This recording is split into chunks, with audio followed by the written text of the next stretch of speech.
ਵਾਹਿਗੁਰੂ ਜੀ ਕਾ ਖਾਲਸਾ ਖਾਲਸਾ ਤੇ ਵਾਹਿਗੁਰੂ ਜੀ ਕੀ ਫਤਿਹ। ਅੱਜ ਦਾ ਜਿਹੜਾ ਹੁਕਮਨਾਮਾ ਹੈ ਸੋਰਠ ਰਾਗ ਦਾ, ਤੇ ਜਿਹੜਾ ਸਾਡਾ ਅੱਜ ਦਾ ਟਾਈਮ ਟੇਬਲ ਹੈ ਜਾਂ ਲੈਸਨ ਪਲਾਨ ਹੈ, ਅਸੀਂ ਹੁਕਮਨਾਮਾ ਕਰਾਂਗੇ। ਤੇ ਗੁਰੂ ਅਰਜਨ ਦੇਵ ਜੀ ਦਾ ਹੁਕਮਨਾਮਾ ਹੈ, ਸੋ ਅਸੀਂ ਗੁਰੂ ਅਰਜਨ ਦੇਵ ਜੀ ਦੇ ਜੀਵਨ ਦੇ ਬਾਰੇ ਡਿਸਕਸ਼ਨ ਕਰਾਂਗੇ। ਕੁਝ ਸਾਡੀ ਜਨਰਲ ਜਿਹੜੀ ਕੁਐਸਚਨ ਆਨਸਰ ਹੈ ਅਸੀਂ ਉਹ ਵੀ ਕਰਾਂਗੇ। ਉਹਦੇ ਬਾਅਦ ਅਸੀਂ ਰਾਗ ਤੁਖਾਰੀ ਤੇ ਜਾਵਾਂਗੇ।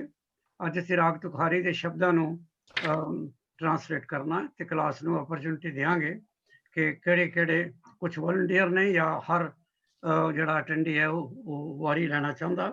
ਔਰ ਉਸ ਤੋਂ ਬਾਅਦ ਅਸੀਂ ਸਿੱਖ ਹਿਸਟਰੀ ਤੇ ਅਸੀਂ ਪੰਜਾਬ ਦੇ ਗਵਰਨਰ ਦੀ ਗੱਲ ਕਰ ਰਹੇ ਸਾਂ। ਆਬੂ ਸਾਮਤ ਅਸੀਂ ਕਰ ਲਿਆ ਸੀ ਤੇ ਜ਼ਕਰੀਆ ਖਾਨ ਕਰ ਲਿਆ ਸੀ। ਅੱਜ ਤੀਜਾ ਗਵਰਨਰ ਹੈ Yahya Khan, so we have to go to him. ਅੱਜ ਦਾ ਜਿਹੜਾ ਹੁਕਮਨਾਮਾ ਹੈ ਉਹ ਸੋਰਠ ਰਾਗ ਦਾ।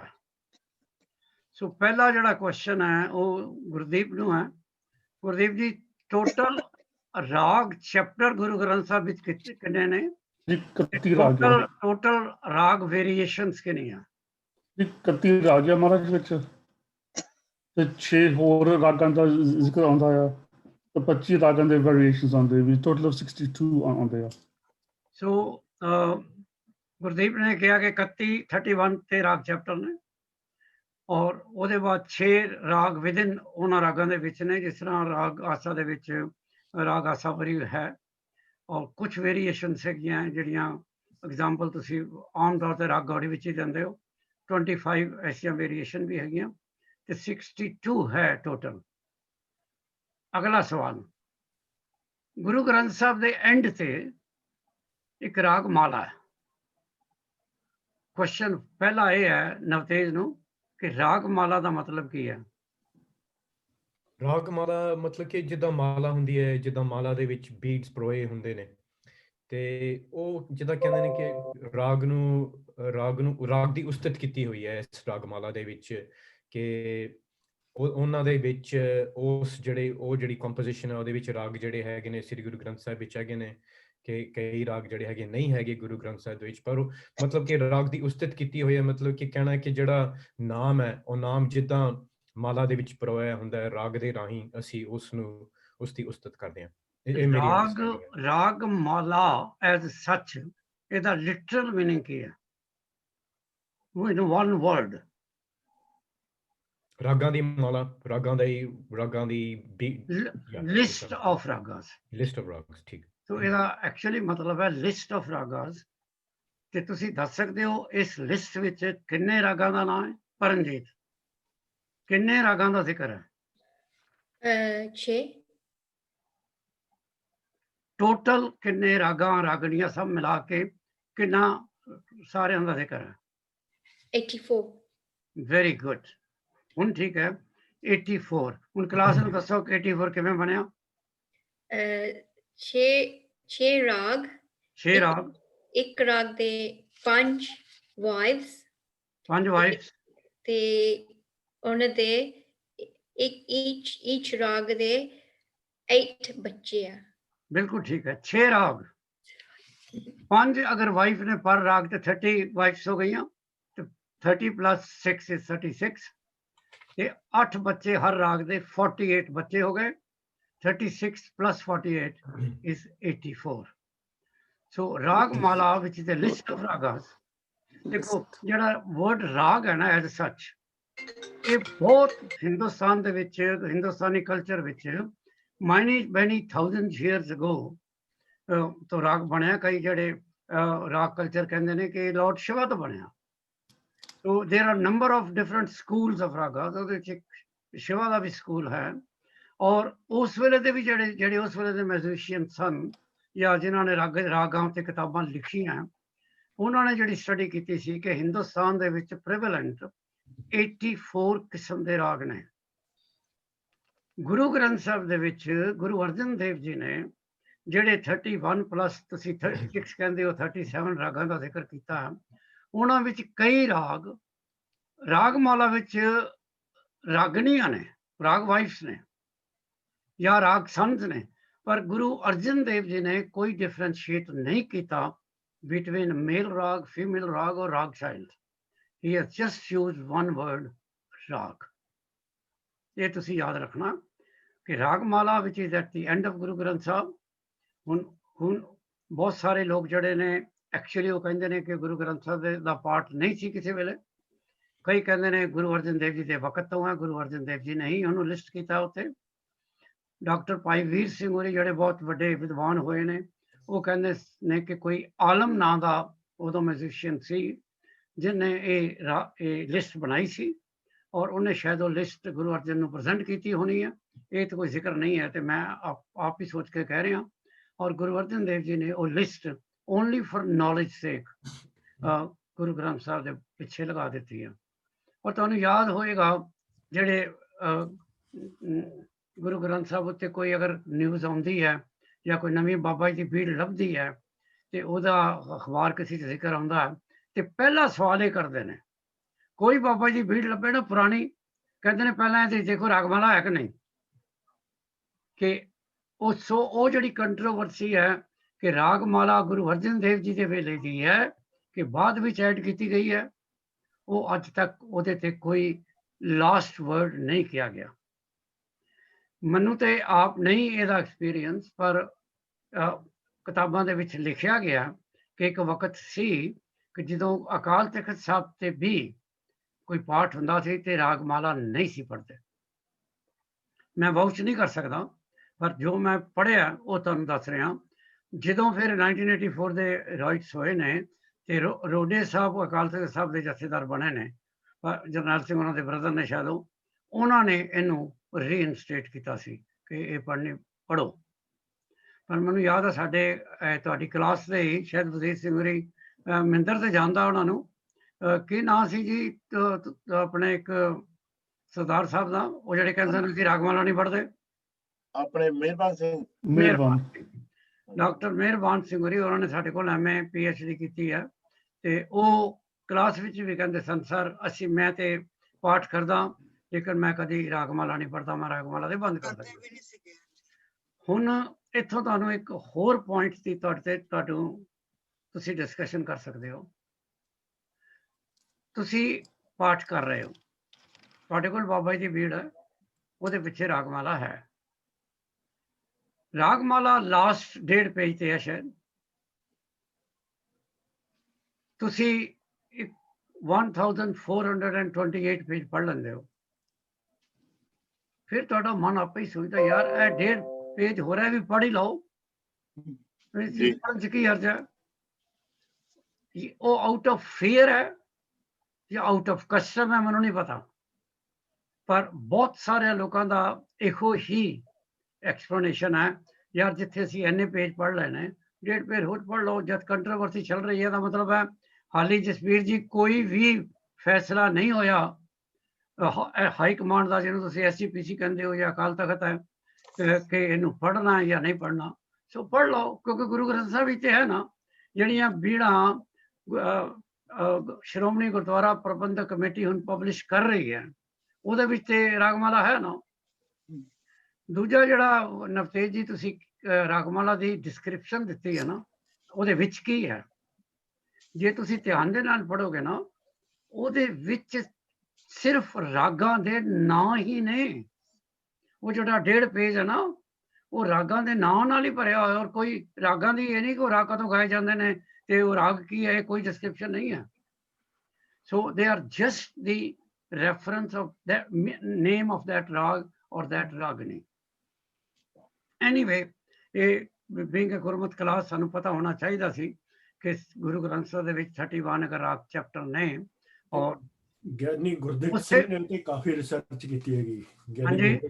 ਗਿਆਨੀ ਗੁਰਦਿੱਤ ਸਿੰਘ ਉਹ ਚੰਡੀਗੜ੍ਹ ਚ ਗੁਰੂ ਗ੍ਰੰਥ ਸਾਹਿਬ ਸਟੱਡੀਜ਼ ਦਾ ਹੈਡ ਸੀ। ਹਾਂਜੀ, quite research on Ragmala and Bundavani. ਉਹ ਕਹਿੰਦਾ ਵੀ ਜਿਹੜੇ ਕੱਟੜਪੰਥੀ ਸੀ ਉਹਨਾਂ ਨੇ ਇਹਨੂੰ ਮੰਨਣਾ ਨਾ ਕਰਤੀ ਸੀ ਕਿ ਇਹ ਗੁਰੂਆਂ ਦੀ ਬਾਣੀ ਨਹੀਂ ਹੈ, ਇਸ ਕਰਕੇ ਇਹਨੂੰ ਪੜ੍ਹਨਾ ਨਹੀਂ। ਉਸ ਤਰ੍ਹਾਂ ਤੇ ਉਹ ਠੀਕ ਹੈ ਜੀ, ਵੀ ਆਈ ਟੇਕ ਯੂ ਪੁਆਇੰਟ। ਪਰ ਅਗਰ ਤੁਸੀਂ ਬਹੁਤ ਸਾਰੇ ਹੋਰ ਲਿਖਾਰੀਆਂ ਤੇ ਵੀ ਜਾਓ ਜਿਨ੍ਹਾਂ ਨੂੰ ਈਵਨ ਰਿਸਰਚ ਡਿਗਰੀਆਂ ਮਿਲੀਆਂ ਹੋਈਆਂ, ਉਹਨਾਂ ਦਾ ਇਹ ਕਹਿਣਾ ਹੈ ਇਹਦੇ ਵਿੱਚ ਭੱਟ ਸਵਈਏ ਵੀ ਨਹੀਂ ਹੋਣੇ ਚਾਹੀਦੇ। Yeah. ਕਈ ਇਹ ਵੀ ਕਹਿੰਦੇ ਨੇ ਕਿ ਭਗਤ ਬਾਣੀ ਹੋਣੀ ਚਾਹੀਦੀ। ਇਹਦੇ ਵਿੱਚ ਭਗਤਾਂ ਦੀ ਬਾਣੀ ਵੀ ਨਹੀਂ ਹੋਣੀ ਚਾਹੀਦੀ। ਹੁਣ ਮੈਂ ਵਿਦ ਡਿਊ ਰਿਸਪੈਕਟ ਮੈਂ ਤਾਂ ਕੁਐਸਚਨ ਨਹੀਂ ਪੁੱਛਣਾ ਚਾਹੁੰਦਾ, ਪਰ ਨੈਚੁਰਲੀ ਅਸੀਂ ਜਿਸ ਵੇਲੇ ਇਹਨੂੰ ਆਪਣੀ ਸਮਝ ਦੇ ਮੁਤਾਬਕ, ਜਿਸ ਤਰ੍ਹਾਂ ਕਲਾਸ ਵਿੱਚ ਕਈ ਵਾਰੀ ਅਸੀਂ ਕਿਹਾ ਕਿ ਗੁਰੂ ਗ੍ਰੰਥ ਸਾਹਿਬ ਦੇ ਵਿੱਚ ਜੋ ਕੁਛ ਹੈ ਉਹ ਡਿਵਾਈਨ ਰੈਵੀਲੇਸ਼ਨ ਹੈ, ਉਹ ਅਕਾਲ ਪੁਰਖ ਤੋਂ ਆਈ ਹੋਈ ਬਾਣੀ ਹੈ, ਔਰ ਉਹਦੇ ਵਿੱਚ ਗੁਰੂ ਬਾਣੀ ਹੈ ਜਿਹੜੀ ਅਕਾਲ ਪੁਰਖ ਨੇ ਗੁਰੂ ਸਾਹਿਬ ਦੇ ਥਰੂ ਰਿਵੀਲ ਕੀਤੀ ਹੈ। ਭਗਤ ਬਾਣੀ ਹੈ ਜਿਹੜੀ ਅਕਾਲ ਪੁਰਖ ਨੇ ਸਾਡੀ ਸਮਝ ਦੇ ਮੁਤਾਬਕ ਭਗਤਾਂ ਦੇ ਥਰੂ ਰਿਵੀਲ ਕੀਤੀ ਹੈ, ਔਰ ਫਿਰ ਉਹਦੇ ਵਿੱਚ ਬਾਕੀ ਬਾਣੀਆਂ ਨੇ। ਪਰ ਲਾਸਟ ਵਰਡ ਕਿਸੇ ਕੋਲ ਵੀ ਨਹੀਂ ਹੈ, ਕਿਉਂਕਿ ਇਹ ਇੱਕ ਸ਼ਰਧਾ ਦੀ ਗੱਲ ਹੈ, ਔਰ ਸ਼ਾਇਦ ਸਿੱਖ ਧਰਮ ਦੇ ਵਿੱਚ ਹੀ ਇੰਨੀ ਰਿਸਟ੍ਰਿਕਸ਼ਨ ਹੈ, ਬਾਕੀ ਧਰਮਾਂ ਦੇ ਵਿੱਚ ਨਹੀਂ ਹੈ। ਕਿਉਂਕਿ ਜਦੋਂ being a class of comparative world religions, ਤੁਸੀਂ ਦੇਖੋਗੇ ਕਿ ਬਾਈਬਲ ਦੇ ਉੱਤੇ ਕਈ ਕਿਸਮ ਦੀਆਂ ਕ੍ਰਿਟੀਕਲ ਆਰਟੀਕਲ ਛਪਦੇ ਨੇ, ਕਿਤਾਬਾਂ ਛਪੀਆਂ ਹੋਈਆਂ, ਪਰ ਕਿਸੇ ਨੂੰ ਸਦਾ ਨਹੀਂ ਦਿੱਤੀ ਗਈ। ਹੋ ਸਕਦਾ ਹੈ ਸਿਰਫ ਇਸਲਾਮ ਜਾਂ ਸਿੱਖ ਧਰਮ ਵਿੱਚ ਹੀ ਹੋਵੇ ਕਿ ਨਾ ਤਾਂ ਕੋਈ ਕੁਰਾਨ ਦੇ ਖਿਲਾਫ ਕੁਝ ਲਿਖ ਸਕਦਾ ਤੇ ਨਾ ਹੀ ਕੋਈ ਗੁਰੂ ਗ੍ਰੰਥ ਸਾਹਿਬ ਜਾਂ ਦਸਮ ਗ੍ਰੰਥ ਦੇ ਬਾਰੇ ਕੁਝ ਕਹਿ ਸਕਦਾ। ਸਾਡੇ ਇਹ ਜਿਹੜੇ ਦੋ ਧਰਮ ਨੇ, they are very strict about their own scriptures. Babli, Guru Granth Sahib ਦੇ ਵਿੱਚ ਕਿੰਨੇ ਆਥਰਸ ਦੀ ਬਾਣੀ ਹੈ? ਆਥਰਸ ਆਪਣੇ ਗੁਰੂਆਂ ਦੀ ਬਾਣੀ ਹੈ, ਭਗਤਾਂ ਦੀ ਬਾਣੀ ਹੈ। ਹਾਂ ਬੋਲੋ ਨਾ, ਕਿੰਨੇ ਸਾਰਿਆਂ ਦੇ ਨਾਮ ਨੰਬਰ ਦੱਸੋ। ਹਾਂਜੀ 6 ਗੁਰੂਆਂ ਦੀ ਬਾਣੀ ਹੈ, 15 ਭਗਤ, 11 ਪੱਟ ਤੇ 4 ਦੂਸਰੇ। ਬਿਲਕੁਲ ਠੀਕ ਹੈ, ਬਿਲਕੁਲ ਠੀਕ ਜਵਾਬ ਹੈ। 6 ਗੁਰੂ ਸਾਹਿਬਾਨ, ਸਾਡੇ 10 ਗੁਰੂ ਨੇ। 10 ਗੁਰੂ ਨੇ, ਤੁਸੀਂ ਕਿਹਾ ਸਿਰਫ 6 ਗੁਰੂਆਂ ਦੀ ਬਾਣੀ। 6 ਗੁਰੂਆਂ ਦੀ ਬਾਣੀ ਹੈ। ਕਿਹੜੇ ਪਹਿਲੇ 5 ਗੁਰੂ ਤੇ ਗੁਰੂ ਤੇਗ ਬਹਾਦਰ ਜੀ। ਬਾਕੀ ਗੁਰੂ ਸਾਹਿਬ ਦੀ ਬਾਣੀ ਨਹੀਂ ਹੈਗੀ? ਕਿਹਨਾਂ ਦੀ? ਨਹੀਂ, ਬਾਕੀ ਜਿਹੜੇ 4 ਰਹਿ ਗਏ ਉਹਨਾਂ ਦੀ ਬਾਣੀ ਨਹੀਂ ਹੈਗੀ? ਨਹੀਂ, ਉਹਨਾਂ ਦੀ ਬਾਣੀ ਨਹੀਂ ਹੈ। ਉਹਨਾਂ ਬਾਣੀ ਲਿਖੀ ਵੀ ਨਹੀਂ? ਗੁਰੂ ਗੋਬਿੰਦ ਸਿੰਘ ਜੀ ਨੇ ਆਪਣੀ ਲਿਖੀ ਹੈ ਬਚਿੱਤਰ ਨਾਟਕ ਤੇ ਉਹ ਦਸਮ ਗ੍ਰੰਥ। ਬਾਕੀ ਇਹਨਾਂ ਤੇ ਨਹੀਂ ਲਿਖੀ ਕੋਈ। ਠੀਕ ਹੈ, ਚਲੋ ਠੀਕ ਹੈ, ਬਿਲਕੁਲ ਜੋ ਤੁਸੀਂ ਠੀਕ ਕਿਹਾ ਕਿ 3 ਗੁਰੂ ਸਾਹਿਬ ਨੇ ਕੋਈ ਸਾਡੀ ਸੋਚ ਦੇ ਮੁਤਾਬਕ ਕੋਈ ਬਾਣੀ ਨਹੀਂ ਲਿਖੀ। ਉਹਨਾਂ ਵਿੱਚ ਨੇ ਗੁਰੂ ਹਰਗੋਬਿੰਦ, ਗੁਰੂ ਹਰਰਾਏ ਤੇ ਗੁਰੂ ਹਰਕ੍ਰਿਸ਼ਨ। ਗੁਰੂ ਗੋਬਿੰਦ ਸਿੰਘ ਜੀ ਨੇ ਬਾਣੀ ਲਿਖੀ ਹੈ। ਕੁਝ ਬਾਣੀ ਤੇ ਅਸੀਂ ਸ਼ੋਰਟ ਸਾਰੇ ਸਿੱਖ ਵੀ ਮੰਨਦੇ ਨੇ ਗੁਰੂ ਸਾਹਿਬ ਦੀ ਹੀ ਹੈ, ਪਰ ਉਹ ਬਾਣੀ ਗੁਰੂ ਗ੍ਰੰਥ ਸਾਹਿਬ ਦੇ ਵਿੱਚ ਨਹੀਂ ਹੈ। ਉਹ ਇੱਕ ਸੈਪਰੇਟ ਗ੍ਰੰਥ ਹੈ ਜਿਹਨੂੰ ਅਸੀਂ ਦਸਮ ਗ੍ਰੰਥ ਕਹਿੰਦੇ ਹਾਂ, ਉਹਦੇ ਵਿੱਚ ਉਹ ਹੈ।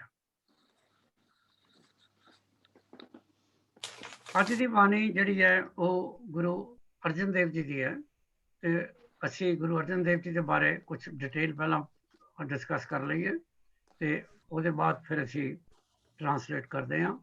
ਔਰ ਜਿਸ ਤਰ੍ਹਾਂ ਨਵਤੇਜ ਨੇ ਕਿਹਾ ਸੀ, ਅੱਜ ਅਸੀਂ ਕਿਉਂਕਿ ਪਹਿਲਾ ਦਿਨ ਉਹਦੀ ਗੱਲ ਮੰਨ ਲਾਂਗੇ, ਸੋ ਨਵਤੇਜ ਅੱਜ ਦਾ ਜਿਹੜਾ ਹੁਕਮਨਾਮਾ ਹੈ ਉਹਦੀ ਟਰਾਂਸਲੇਸ਼ਨ ਜਿਸ ਤਰ੍ਹਾਂ ਤੁਸੀਂ ਵੋਲੰਟੀਅਰ ਕੀਤਾ ਸੀ ਤੁਸੀਂ ਹੀ ਕਰੋਗੇ।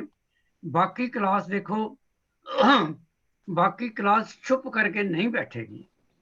ਨਵਤੇਜ ਜਦੋਂ ਟਰਾਂਸਲੇਟ ਕਰੇਗਾ, ਜੇ ਉਹਦੇ ਵਿੱਚ ਕੋਈ ਚੀਜ਼ ਤੁਹਾਨੂੰ ਸਮਝ ਨਹੀਂ ਆਏਗੀ ਤਾਂ ਤੁਸੀਂ ਨਵਤੇਜ ਤੋਂ ਪੁੱਛ ਸਕਦੇ ਹੋ। ਜੇ ਤੁਸੀਂ ਕੋਈ ਸੁਜੈਸ਼ਨ ਦੇਣਾ ਚਾਹੋ, ਜਿਸ ਵੇਲੇ ਉਹ ਟਰਾਂਸਲੇਸ਼ਨ ਖਤਮ ਕਰ ਲਏਗਾ ਫਿਰ ਤੁਸੀਂ ਸੁਜੈਸ਼ਨ ਦੇ ਸਕਦੇ ਹੋ। ਪਰ ਪਹਿਲਾਂ ਗੁਰੂ ਅਰਜਨ, ਅਸੀਂ ਆਮ ਤੌਰ ਤੇ ਪਰਮਜੀਤ ਤੋਂ ਹੀ ਸ਼ੁਰੂ ਕਰਦੇ ਹਾਂ, ਸੋ ਪਰਮਜੀਤ ਤੋਂ ਹੀ ਅਸੀਂ ਸ਼ੁਰੂ ਕਰਾਂਗੇ। ਪਰਮਜੀਤ ਦੀ ਨਵਾਂ ਸਾਲ ਮੁਬਾਰਕ ਹੋਏ। 5 ਜਨਵਰੀ ਨੂੰ ਕੁਝ ਸਿੱਖ ਜਗਤ ਦੇ ਡਿਵੀਜ਼ਨ ਵਿੱਚ ਗੁਰੂ ਗੋਬਿੰਦ ਸਿੰਘ ਜੀ ਦਾ ਜਨਮ ਦਿਨ ਮਨਾਇਆ, ਉਹਨਾਂ ਨੇ ਪ੍ਰਕਾਸ਼ ਦਿਵਸ ਮਨਾਇਆ, ਉਹਦੀ ਮੁਬਾਰਕ ਹੋਵੇ। ਕੁਛ ਨੇ ਹਾਲੇ ਜਨਵਰੀ ਦੇ ਮੈਂ ਕਿਹਾ ਤੀਜੇ ਹਫ਼ਤੇ ਮਨਾਉਣਾ। ਕਿਉਂ ਭਾਈ ਸਾਹਿਬ 20 ਤਰੀਕ ਨੂੰ ਮਨਾ ਰਹੇ ਨੇ ਕਈ, ਇਹ ਕਿਉਂ ਹੈ? ਰੀਜ਼ਨ ਕੀ ਹੈ? Reason probably is more political than religious. ਅੱਛਾ, ਇੱਕ ਕੈਲੰਡਰ ਜਿਹਨੂੰ ਅਸੀਂ ਕਹਿੰਦੇ ਆ ਨਾਨਕ ਸ਼ਾਹੀ ਕੈਲੰਡਰ, ਉਹਦੇ ਵੀ ਕਈ ਹਿੱਸੇ ਨੇ। ਇੱਕ ਉਹ ਕੈਲੰਡਰ ਹੈ ਜਿਹੜਾ ਪੁਰੇਵਾਲ ਨੇ ਬਣਾਇਆ ਸੀ, ਉਹ ਅਸੀਂ ਕਹਿੰਦੇ ਆ ਓਰੀਜਨਲ ਕੈਲੰਡਰ ਹੈ। ਉਹਦੇ ਮੁਤਾਬਕ 5 ਜਨਵਰੀ ਫਿਕਸ ਕਰ ਦਿੱਤੀ ਗਈ ਸੀ, ਪਰ ਉਸੇ ਕੈਲੰਡਰ ਨੂੰ ਬਾਅਦ ਵਿੱਚ I don't know why SCPC ਨੇ ਹੀ ਚੇਂਜ ਕੀਤਾ ਸੀ, ਅਮੈਂਡ ਕੀਤਾ ਸੀ ਤੇ ਉਹਨਾਂ ਨੂੰ ਉਹਨੂੰ ਰਿਵਾਈਜ਼ਡ ਕੈਲੰਡਰ ਕਹਿੰਦੇ ਨੇ, ਪਰ ਕਹਿੰਦੇ ਉਹੀ ਨਾਨਕਸ਼ਾਹੀ ਕੈਲੰਡਰ ਨੇ। ਕਈ ਕਹਿੰਦੇ ਨੇ ਕਿ ਉਹਨੂੰ ਜਿਹੜਾ ਰਿਵਾਈਜ਼ ਕੀਤਾ ਗਿਆ ਹੁਣ ਉਹ ਨਾਨਕਸ਼ਾਹੀ ਕੈਲੰਡਰ ਨਹੀਂ ਰਿਹਾ, ਉਹ ਬਿਕਰਮੀ ਕੈਲੰਡਰ ਹੋ ਗਿਆ। ਸੋ ਇਹ ਹੁਣ it is more of a politics. So ਅਸੀਂ ਕੀ ਕਰਦੇ ਹਾਂ, ਸਾਡੇ ਵਾਸਤੇ ਆਸਾਨ ਤਰੀਕਾ ਇਹ ਹੈ ਕਿ ਤੁਸੀਂ ਇਹ ਦੇਖੋ ਕਿ ਹਰਮੰਦਰ ਸਾਹਿਬ ਉਹ ਗੁਰਪੁਰਬ ਕਦੋਂ ਮਨਾਇਆ ਜਾ ਰਿਹਾ, you can follow it firm there. Okay, ਇਹ ਕੁਐਸਚਨ ਅੱਗੇ ਵੀ ਪੁੱਛਿਆ ਗਿਆ ਸੀ ਪਰਮਜੀਤ, ਦੁਬਾਰਾ ਤੇਰੇ ਕੋਲ ਪੁੱਛਦੇ ਹਾਂ ਕਿ ਜਪਿਓ ਜਿਹਨੇ ਅਰਜਨ ਦੇਵ ਗੁਰੂ ਤਿਨ ਸੰਕਟ ਜੋਨ ਗਰਭ ਨਹੀਂ ਆਇਓ, ਇਹ ਤੁਕ ਗੁਰੂ ਗ੍ਰੰਥ ਸਾਹਿਬ ਵਿੱਚ ਹੈ ਕਿ ਨਹੀਂ ਹੈ? I don't know, Dr. G. You don't know. Mahinder ਹੈ ਜੀ, ਹੈ, ਕਿਹਨੇ ਲਿਖਿਆ? ਪੱਟਾਂ ਦੇ ਸਵਈਏ। ਭੱਟਾਂ ਦੇ ਸਵਈਏ, ਵੈਰੀ ਗੁੱਡ, ਭੱਟਾਂ ਦੇ ਸਵਈਏ ਵਿੱਚ ਹੈ। ਔਰ ਇਹ ਸਾਡੇ ਵਿੱਚ ਕੌਣ ਦੱਸ ਸਕਦਾ ਕਿਹੜੇ ਭੱਟ ਦਾ? ਬਲ ਨਹੀਂ, ਮੈਂ ਪੜਿਆ ਹਾਂਜੀ। ਬਲ Mat. ਬਲ ਜਾਂ ਮੈਂ ਪੜਿਆ ਸੀ ਜਪਿਓ ਜੀ ਮਥਰਾ ਜੀ, ਮਥਰਾ। Mathura is right. ਮਥੁਰਾ। तो महेंद्र से दोनों जवाब ठीक ने। तू किस तरह क्या परमजीत के नहीं पता? आज आज दही चावल नहीं खा के आई। तो नहीं। जपियो जिने अर्जन देव गुरु तिन संकट जोन गर्भ नहीं आयो, ये गुरु अर्जन पठां दे सवैये विच है और पट दा नाम है मथुरा। गुरु अर्जन देव जी दी हुण बाकी जिहड़ा स्टैटिस्टिक्स वो तू तेरे कोलों मैं सवाल इनिशिएट करांगा और बाकी क्लास दे विच we will rotate it. Sorry, Place of birth of Guru Arjan. Govindawal. Goindwal ਨੂੰ ਐਸਟੈਬਲਿਸ਼ ਕਿਹਨੇ ਕੀਤਾ ਸੀ? Guru Amardas Ji ne. Guru Amardas ji ਨੇ। ਗੁਰੂ ਅਮਰਦਾਸ ਜੀ ਗੁਰੂ ਅਰਜਨ ਦੇਵ ਜੀ ਦੇ ਕੀ ਲੱਗਦੇ ਨੇ? ਉਹਦੇ ਨਾਨਾ ਨਾਨਾ। ਜਰਾ ਜ਼ੋਰ ਨਾਲ ਬੋਲਣਾ। ਹਾਂਜੀ ਗ੍ਰੈਂਡਫਾਦਰ ਨੇ, ਨਾਨਾ ਜੀ ਨੇ। ਨਵਤੇਜ, ਗੁਰੂ ਅਰਜਨ ਦੇਵ ਜੀ ਦਾ ਪਲੇਸ ਆਫ ਬਰਥ ਗੋਇੰਦਵਾਲ ਹੈ। ਗੁਰੂ ਨਾਨਕ ਸਾਹਿਬ ਦਾ place of birth? Navtej Zero minute. ਉਹਨੇ ਅਨਮਿਊਟ ਕਰੋ। ਤਲਵੰਡੀ। ਤਲਵੰਡੀ। ਗੁਰੂ ਅੰਗਦ ਦੇਵ ਜੀ ਦਾ? ਗੁਰੂ ਅੰਗਦ ਦੇਵ ਜੀ ਦਾ ਹੈਗਾ ਮਾਤਾ ਕਿਸਰਾ। ਗੁਰੂ ਅਮਰਦਾਸ? ਗੁਰੂ ਅਮਰਦਾਸ ਜੀ ਹੈਗੇ ਨੇ ਬਾਸਰ ਕੇ। Guru Ramdas? Guru Ramdas ji Lahore. Guru Gobind Singh? Guru Gobind Singh ji Patna Sahib. Okay, Paranjit. Parents of Guru Arjan Dev Ji? Guru Ramdas Ji and Bibi Pani. Wife of Guru Arjan Dev Ji? Mata Ganga. Okay, Gurdeep. Wife of Guru Nanak Dev Ji? Mata Sulakshmi ji. Wife of Guru Angad? Mata Khiri ji. Wife of Guru Amardas? Mata Mansa Devi ji. Wife of Guru Hargobind? ਜਿਹੜੇ ਗੁਰੂ ਤੇਗ ਬਹਾਦਰ ਜੀ ਦੇ mother ਨੇ? Mata Krishan Kaur ji. ਜਿਹੜੇ ਗੁਰੂ ਹਰਗੋਬਿੰਦ ਸਾਹਿਬ ਦੇ mother ਨੇ? Hassan. Nanaki, Bibi Nanaki. ਹਾਂਜੀ। Mata Ganga. ਮਾਤਾ ਗੰਗਾ ਤੇ ਹੋਈ ਨਾ, ਉਹ ਠੀਕ ਹੈ। ਕੋਈ ਕੁਐਸਚਨ ਜਿਹੜਾ ਉਹਨੂੰ ਚੇਂਜ ਕਰਦਾ ਮੈਂ। ਮਾਤਾ ਗੰਗਾ ਜਿਹੜੀ ਹੈ ਉਹ ਵਾਈਫ ਹੈ ਗੁਰੂ ਅਰਜਨ ਦੀ, ਤੇ ਮਾਤਾ ਗੰਗਾ ਫਿਰ ਮਦਰ ਕਿਹਦੀ ਹੋਈ? ਗੁਰੂ ਹਰਗੋਬਿੰਦ ਦੀ। ਗੁਰੂ ਹਰਗੋਬਿੰਦ ਸਾਹਿਬ ਦੀ ਵਾਈਫ ਜਿਹੜੀ ਗੁਰੂ ਤੇਗ ਬਹਾਦਰ ਦੀ ਮਦਰ ਹੈ? ਮਾਤਾ ਦਮੋਦਰੀ ਨਹੀਂ। ਗੁਰਦੀਪ, ਹਾਂਜੀ ਸਭ। ਗੁਰੂ ਹਰਗੋਬਿੰਦ ਸਾਹਿਬ ਦੀ ਵਾਈਫ, ਕਿਉਂਕਿ ਉਹਨਾਂ ਦੇ 3 ਵਾਈਫ ਦੇ ਨਾਂ ਆਉਂਦੇ ਨੇ, ਮੈਂ ਤੇਰੇ ਨਾਂ ਨਹੀਂ ਪੁੱਛ ਰਿਹਾ। ਉਹਨਾਂ ਦੀ ਵਾਈਫ ਜਿਹੜੀ ਫਿਰ ਗੁਰੂ ਤੇਗ ਬਹਾਦਰ ਸਾਹਿਬ ਦੀ ਮਦਰ ਹੈ? ਮਾਤਾ ਨਾਨਕੀ ਜੀ।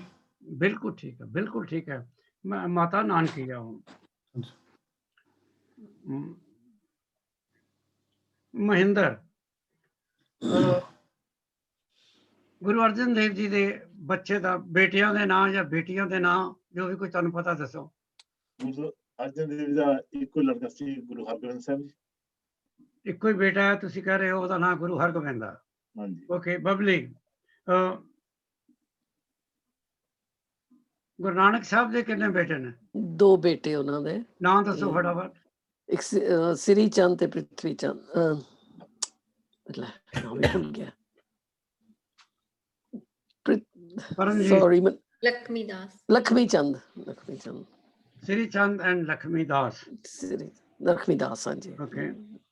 ਗੁਰੂ ਅੰਗਦ ਦੇਵ ਜੀ, ਵਜ਼ੀਰ ਜੀ, ਗੁਰੂ ਅੰਗਦ ਦੇਵ ਜੀ ਦੇ ਕਿੰਨੇ ਬੱਚੇ ਨੇ? ਜੀ ਹਾਂਜੀ। ਦਾਸੂ ਤੇ ਦਾਤੂ ਤੇ ਇੱਕ ਲੜਕੀ ਅਮਰੋ। ਬਿਲਕੁਲ ਠੀਕ ਹੈ, 2 ਲੜਕੇ ਔਰ 1 ਲੜਕੀ। ਇੱਕ ਲੜਕੀ। हाँ। गुरु अमरदास व नवतेज। ਗੁਰੂ ਅਮਰਦਾਸ ਜੀ ਤੇ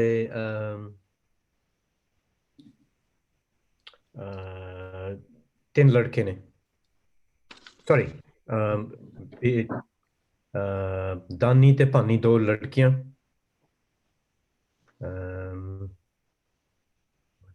गुरदीप। ਬਾਬਾ ਮੋਹਨ ਤੇ ਬਾਬਾ ਮੋਰੀ ਜੀ। ਹੋਰ ਸੀ ਜੀ। 2 2 ਬੇਟੇ। ਲੜਕੇ। ਇਹਨਾਂ 2 ਵਿੱਚੋਂ, ਬੇਟੇ। ਉਹਨਾਂ ਦੇ ਲੜਕਿਆਂ ਵਿੱਚੋਂ ਕਿਹੜਾ ਲੜਕੇ ਹਿਸਟੋਰੀਕਲੀ ਜਿਹਦਾ ਨਾਂ ਇੰਪੋਰਟੈਂਟ ਹੈ? ਬਾਬਾ ਮੋਹਨ ਜੀ। ਰਿਗਾਰਡਿੰਗ ਵਾਟ? ਮੋਹਨ ਪੋਥੀਆਂ ਵੀ ਗੁਰੂ ਅਮਰਦਾਸ ਜੀ ਜਦੋਂ ਪੋਥੀਆਂ ਛਪਾਈਆਂ ਸੀਗੀਆਂ, ਉਹਨਾਂ ਕੋਲ ਸੀਗੀਆਂ। ਜਦੋਂ ਗੁਰਦੇਵ ਜੀ ਜਦੋਂ ਮਹਾਰਾਜ ਦੇ ਪ੍ਰਕਾਸ਼ ਦਾ ਤਿਆਰ ਕੀਤਾ ਸੀਗਾ, ਉਹਨਾਂ ਕੋਲ ਫਿਰ ਪੋਥੀਆਂ ਲੈਣ ਗਏ ਸੀਗੇ, ਮੋਹਨ ਪੋਥੀਆਂ। ਜਿਹੜਾ ਪੋਥੀਆਂ ਨੂੰ ਤੁਸੀਂ ਮੋਹਨ ਪੋਥੀ ਕਹਿੰਦੇ ਹੋ, ਉਹਨਾਂ ਦਾ ਓਰੀਜਨਲ ਨਾਮ ਕੀ ਸੀ? ਹਰੀ। ਪਰਮਜੀਤ। ਹਰੀ ਸਮਥਿੰਗ। ਜੈਨ ਸਰਦਾਸ। ਵਜ਼ੀਰ। ਜੈਨ ਸਰਦਾਸ। ਗੋਇੰਦਵਾਲ ਪੋਥੀ। ਗੋਇੰਦਵਾਲ ਪੋਥੀ। ਓਰੀਜਨਲ ਨਾਮ ਉਹਨਾਂ ਦਾ ਗੋਇੰਦਵਾਲ ਪੋਥੀ ਸੀ, ਪਰ ਜਿਸ ਤਰ੍ਹਾਂ ਸਾਨੂੰ ਪਤਾ ਹੈ ਵੀ ਜਿਹੜੀ ਬਾਬਾ ਜੀ ਦੀ ਭੀੜ ਦਮਦਮਾ ਸਾਹਿਬ ਬਣੀ, ਉਹਦਾ ਨਾਮ ਦਮਦਮਾ ਭੀੜ ਹੋ ਗਿਆ। ਜਿਹੜੀ ਕਰਤਾਰਪੁਰ ਪਈ ਹੈ, ਉਹਦਾ ਕਰਤਾਰਪੁਰ ਨਾਂ ਹੋ ਗਿਆ। ਇਸੇ ਤਰ੍ਹਾਂ ਹੀ ਇਹ ਜਿਹੜੀਆਂ ਪੋਥੀਆਂ ਸਨ, ਪਹਿਲਾਂ ਕਿਉਂਕਿ ਗੋਇੰਦਵਾਲ ਬਣੀਆਂ ਨੇ ਤੇ ਇਹਨਾਂ ਦਾ ਨਾਂ ਸੀ ਗੋਇੰਦਵਾਲ ਪੋਥੀ।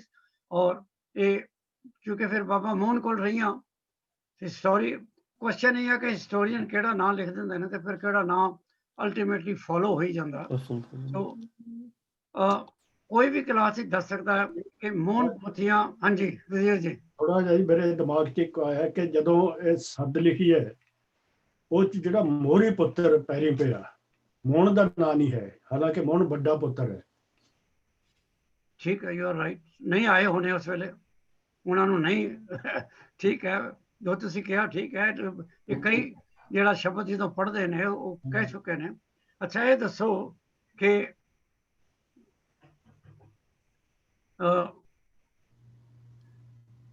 ਕਿੰਨੀਆਂ ਪੋਥੀਆਂ ਐਕਚੁਅਲੀ ਤਿਆਰ ਹੋਈਆਂ ਸਨ ਤੇ ਕਿੰਨੀਆਂ ਪੋਥੀਆਂ ਸਾਡੇ ਕੋਲ ਹੈ ਨੇ? ਕੋਈ ਵੀ ਦੱਸੇ। 4 ਤਿਆਰ ਹੋਈਆਂ ਸੀ, 2 ਲੱਭੀਆਂ ਹੋਈਆਂ ਨੇ, 2 ਦਾ ਪਤਾ ਨਹੀਂ ਕਿੱਥੇ। ਵਜ਼ੀਰ ਜੀ ਨੇ ਕਿਹਾ 4 ਪੋਥੀਆਂ ਬਣੀਆਂ ਤੇ 2 ਪੋਥੀਆਂ ਹੈਗੀਆਂ। ਹੁਣ ਮੈਂ ਅਗਰ ਵਜ਼ੀਰ ਜੀ ਦੇ ਕੁਐਸਚਨ ਤੇ ਜਵਾਬ ਤੇ ਦੁਬਾਰਾ ਜਾਵਾਂ, ਜਿਹੜੀਆਂ 2 ਪੋਥੀਆਂ ਨੇ ਉਹ ਤੇ ਇਹਨਾਂ ਦਾ ਜਵਾਬ ਹਿਸਟੋਰੀਕਲੀ ਪ੍ਰੂਫ ਕੀਤਾ ਜਾ ਸਕਦਾ, ਕਿਉਂਕਿ ਉਹ 2 ਪੋਥੀਆਂ ਹੈ ਨੇ। ਪਰ ਵਜ਼ੀਰ ਜੀ ਤੁਸੀਂ ਕਿਹਾ ਓਰੀਜਨਲ 4 ਸਨ, ਇਹ ਇਹਦਾ ਪ੍ਰੂਫ ਕੀ ਹੈ?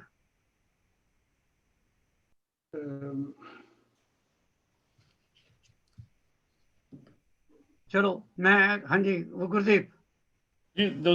2 ਤੋਂ ਵੱਧ ਸੀਗੀਆਂ ਜਿਹੜੇ ਪੁੱਥੀਆਂ ਹੈਗੀਆਂ, ਉਹਦੇ ਵਿੱਚ ਨਾ ਆਨੰਦ ਸਾਹਿਬ ਹੈਗਾ ਆ ਤੇ ਨਾ ਹੈਗਾ ਗੁਰੂ ਨਾਨਕ ਦੇਵ ਜੀ ਦਾ ਜਪਤੀ ਬਾਣੀ। So there were at least more than 2. The exact number is not known, I would say. ਮੇਰਾ ਖਿਆਲ ਹੈ ਵਜ਼ੀਰ ਜੀ ਜੋ ਗੁਰਦੀਪ ਨੇ ਕਿਹਾ ਉਹ ਠੀਕ ਹੈ। ਜੋ ਤੁਸੀਂ ਕਹਿ ਰਹੇ ਹੋ ਉਹ ਵੀ ਕਈ ਰਾਈਟਰਸ ਨੇ ਲਿਖਿਆ, ਪਰ ਉਹਦਾ ਪ੍ਰੂਫ ਕੋਈ ਨਹੀਂ ਹੈ ਕਿ ਪੋਥੀਆਂ 2 ਤੋਂ ਜ਼ਿਆਦਾ ਹੀ ਹੋਣਗੀਆਂ, ਕਿਉਂਕਿ ਜਿਹੜੀਆਂ 2 ਪੋਥੀਆਂ ਇਸ ਵੇਲੇ ਹੈਗੀਆਂ, ਪਹਿਲਾਂ ਇਹ ਕਿ ਪੋਥੀਆਂ ਬਣਾਈਆਂ ਕਿੰਨੇ ਨੇ, ਕਿਉਂ ਬਣਾਈਆਂ ਗਈਆਂ, ਕਿਹੜੇ ਵੇਲੇ ਇਹਨਾਂ ਦੀ ਜ਼ਰੂਰਤ ਪਈ ਹੈ।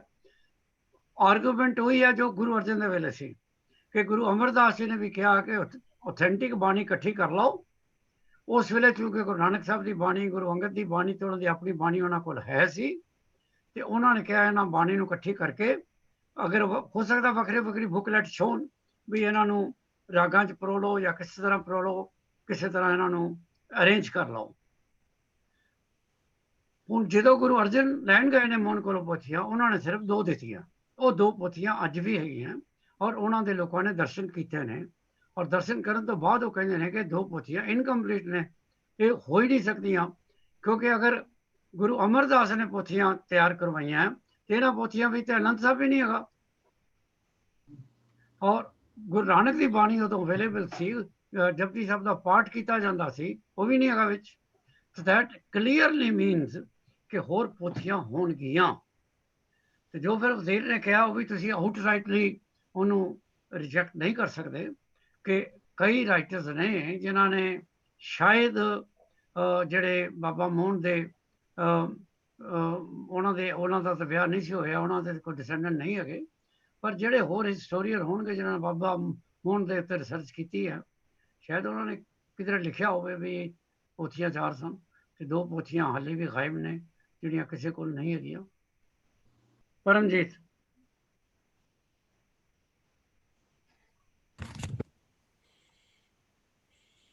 ਕਿਹੜੀ ਉਮਰ ਵਿੱਚ ਗੁਰੂ ਅਰਜਨ ਦੇਵ ਜੀ ਗੁਰੂ ਬਣੇ? 18 ਤੇ ਕਿਹੜੀ ਏਜ ਵਿੱਚ ਗੁਰੂ ਸਾਹਿਬ ਜੋਤੀ ਜੋਤ ਸਮਾਏ? 43 ਹੈ 43 ਓਕੇ। 18 ਈਅਰ ਵਿੱਚ ਪਰਮਜੀਤ ਕਹਿੰਦੀ ਹੈ ਗੁਰੂ ਅਰਜਨ ਦੇਵ ਜੀ ਗੁਰੂ ਬਣੇ ਤੇ 43 ਦੀ ਏਜ ਵਿੱਚ ਉਹ ਜੋਤੀ ਜੋਤ ਸਮਾਏ। ਨਵਤੇਜ, ਗੁਰੂ ਨਾਨਕ ਸਾਹਿਬ ਜੀ ਕਿਹੜੀ ਉਮਰ ਵਿੱਚ ਜੋਤੀ ਜੋਤ ਸਮਾਏ? 70। ਹਾਂਜੀ 70। ਗੁਰਦੀਪ, ਗੁਰੂ ਅੰਗਦ? 48। ਮਹਿੰਦਰ, ਗੁਰੂ ਅਮਰਦਾਸ? ਮਹਿੰਦਰ ਫਰੀਦ ਹੋ ਗਈ ਉਹਨਾਂ ਦੀ। ਹਾਂ ਮਹਿੰਦਰ, ਆਰ ਯੂ ਦੇਅਰ? ਹਾਂਜੀ ਗੁਰੂ ਅਮਰਦਾਸ ਜੀ ਕਿਹੜੀ ਉਮਰ ਵਿੱਚ ਜੋਤੀ ਜੋਤ ਸਮਾਏ ਨੇ? ਅਮਰਦਾਸ ਜੀ 95। ਬਿਲਕੁਲ ਠੀਕ ਹੈ। ਗੁਰੂ ਰਾਮਦਾਸ ਬਬਲੀ? 49 ਨਹੀਂ, ਵਜ਼ੀਰ ji? 47। 47। Darpana, are you ready to answer? जी sir. Guru Gobind Singh ji? 42। All right. ज्योति जोत समान Guru Arjan Dev ji, Paramjit coming back to you, Guru Arjan Dev जी केड़ी जगह ज्योति जोत समाए ने?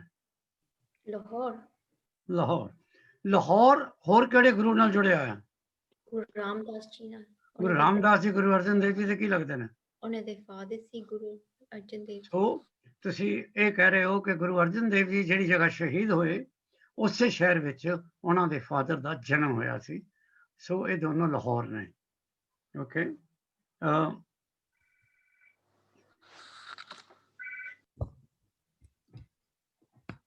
ਜਿਹੜੀ ਜਗ੍ਹਾ ਗੁਰੂ ਅਰਜਨ ਦੇਵ ਜੀ ਸ਼ਹੀਦ ਹੋਏ, ਅੱਜ ਉਹਨਾਂ ਦਾ ਕਿਉਂਕਿ ਹੁਕਮਨਾਮਾ ਅਸੀਂ ਪੜ੍ਹ ਰਹੇ ਹਾਂ, ਉੱਥੇ ਬਹੁਤ ਵੱਡਾ ਗੁਰਦੁਆਰਾ ਹੈ।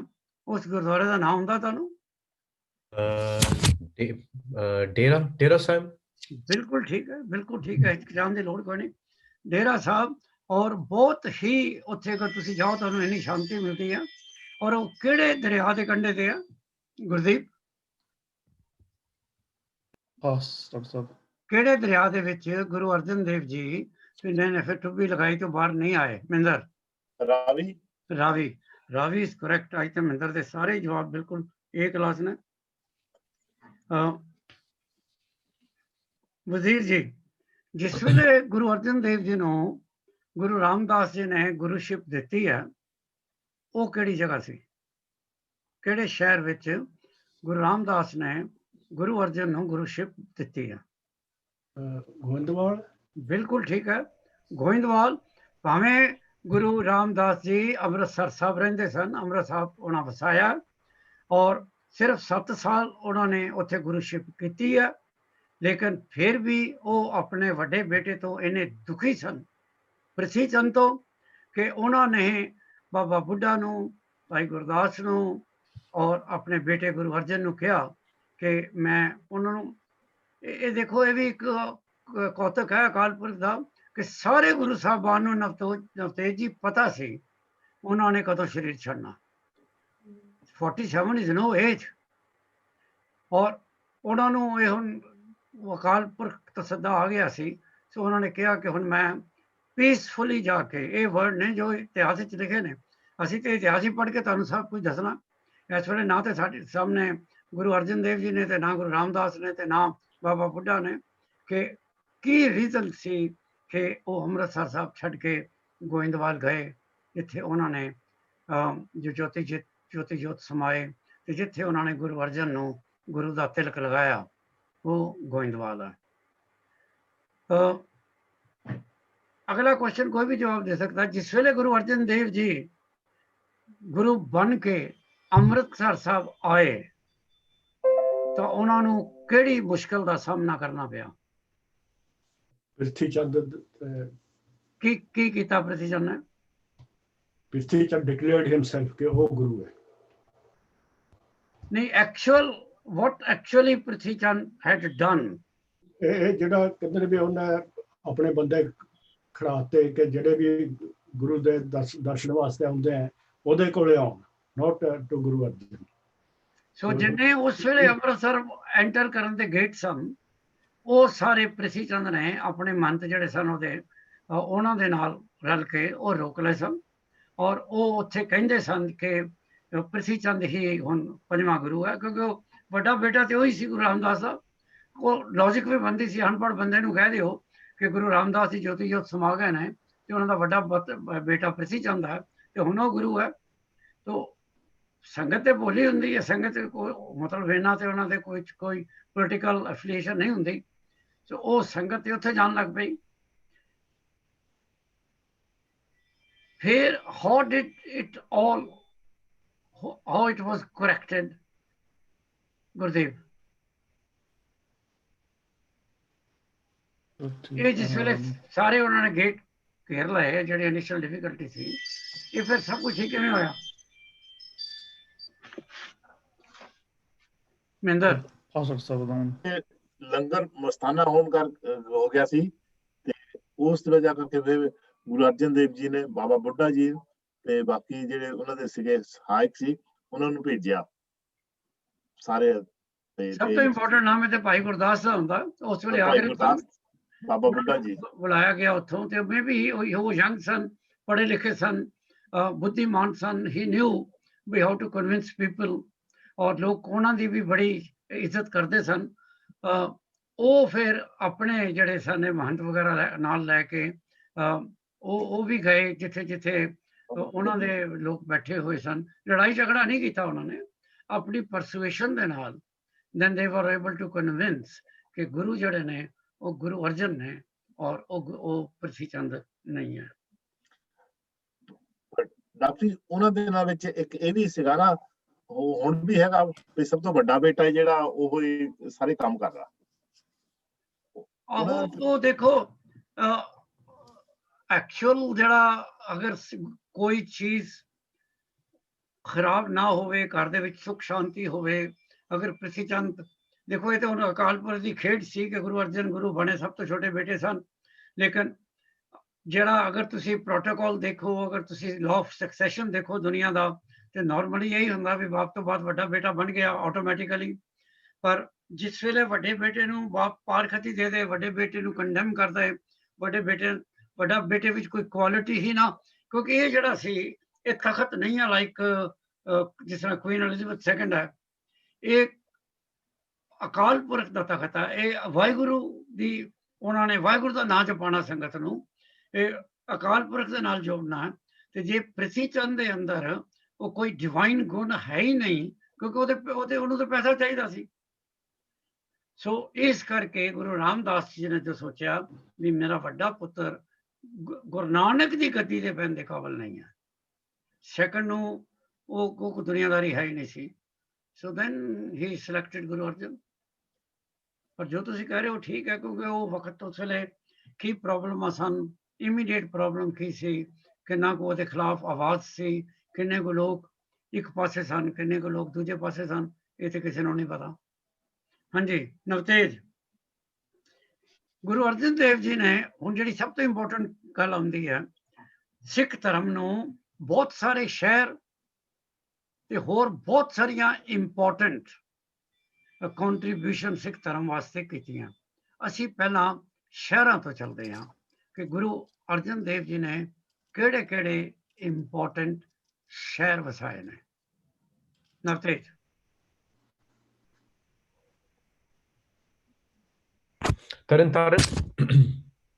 ਤਰਨਤਾਰਨ ਤੁਸੀਂ ਗਏ ਹੋ ਆਪ? हाँ जी, बहुत देर होगी वैसे पर मैं गया। ਕੋਈ ਐਸਾ ਹੈ ਜਿਹੜਾ ਤਰਨਤਾਰਨ ਗਿਆ ਹੈ ਤੁਹਾਡੇ ਚ ਹੋਰ? ਬਬਲੀ ਗਈ ਹੈ? ਮੈਂ ਗਈ ਹੋਈ ਆ ਉੱਥੇ, ਮੱਥਾ ਟੇਕਿਆ ਹੋਇਆ ਗੁਰਦੁਆਰੇ। ਹਾਂਜੀ ਗਏ ਹੋ ਤੇ ਮੱਥਾ ਤੇ ਟੇਕੋਗੇ ਨਾ। ਹਾਂਜੀ, ਨਹੀਂ ਨਹੀਂ ਮੈਂ ਛੋਟਾ ਬਚਪਨ ਸੀ, ਛੋਟੇ ਹੁੰਦੇ ਗਏ। ਅੱਛਾ ਚਲੋ, ਹੋਰ ਨਵਤੇਜ ਉਸ ਸ਼ਹਿਰ ਦਾ ਨਾਮ ਦੱਸੋ ਜਿੱਥੇ ਫਿਰ ਗੁਰੂ ਤੇਗ ਬਹਾਦਰ ਸਾਹਿਬ ਦੀ ਸ਼ਾਦੀ ਹੋਈ ਹੈ। ਪਰਮਜੀਤ। ਕਰਤਾਰਪੁਰ ਜਲੰਧਰ। ਠੀਕ ਹੈ, ਕਰਤਾਰਪੁਰ ਉਹ ਜਲੰਧਰ ਡਿਸਟ੍ਰਿਕਟ ਵਿੱਚ ਹੈ, ਪਰ ਨਾਮ ਉਹਦਾ ਕਰਤਾਰਪੁਰ ਸ਼ਹਿਰ ਹੀ ਹੈ। ਔਰ ਅੱਜ ਕੱਲ ਉਹ ਜਦੋਂ ਅਸੀਂ ਹੁੰਦੇ ਸਾਂ ਇੰਡੀਆ, ਉਦੋਂ ਕਰਤਾਰਪੁਰ ਸਪੋਰਟਸ ਗੁੱਡ ਵਾਸਤੇ ਬੜਾ ਮਸ਼ਹੂਰ ਸੀ। ਹੁਣ ਵੀ ਹੈ ਕਿ ਨਹੀਂ ਮੈਨੂੰ ਨਹੀਂ ਪਤਾ, ਕਿ ਹਾਲੇ ਵੀ ਹੈ ਜੀ ਸਪੋਰਟਸ ਗੁੱਡ ਵੀ ਸੀਗਾ। ਹੁਣ ਫਰਨੀਚਰ ਬਣਦਾ ਜੀ ਉੱਥੇ, ਕਾਰੀਗਰ ਦਾ ਕੰਮ ਜ਼ਿਆਦਾ। ਅੱਛਾ, ਫਰਨੀਚਰ ਦਾ ਕੰਮ। ਸੋ ਕਰਤਾਰਪੁਰ ਉਹਨਾਂ ਵਸਾਇਆ। ਕਰਤਾਰਪੁਰ ਦੀ ਹੋਰ ਇੰਪੋਰਟੈਂਸ ਦੱਸੋ, ਹੋਰ ਕੌਣ ਦੱਸੇਗਾ? ਤੇ ਮਾਤਾ ਗੰਗਾ ਜੀ ਉਹਨਾਂ ਦੇ ਘਰ ਸੀਗਾ। ਡਾਕਟਰ ਜੀ। ਹਾਂਜੀ। ਬੀਬੀ ਪਾਣੀ ਦਾ ਵਿਆਹ ਹੋਇਆ ਸੀ? ਨੋ ਸੂਰਜਮਾਲ ਦਾ ਮੈਰਿਜ ਵੀ ਉੱਥੇ ਹੋਇਆ ਸੀ। ਸੋ ਦੋ ਗੁਰੂ ਸਾਹਿਬ ਦੀ ਮੈਰਿਜ ਉੱਥੇ ਹੋਈ ਹੈ। ਦੋ ਗੁਰੂ ਘਰ ਬੱਚਿਆਂ ਦੀ ਮੈਰਿਜ ਉੱਥੇ ਹੋਈ ਹੈ। ਸੂਰਜਮਲ ਦੀ ਹੋਈ ਤੇ ਗੁਰੂ ਤੇਗ ਬਹਾਦਰ ਦੀ ਹੋਈ। ਹੋਰ ਬਹੁਤ ਇੰਪੋਰਟੈਂਟ ਚੀਜ਼ ਜਿਹੜੀ ਸੀ ਉਹ ਕੀ ਹੈ? ਹੋਰ ਗੁਰੂ ਘਰ ਵਿੱਚੋਂ ਕਿਹੜੇ ਬੱਚੇ ਦਾ ਬਰਥ ਕਰਤਾਰਪੁਰ ਦਾ?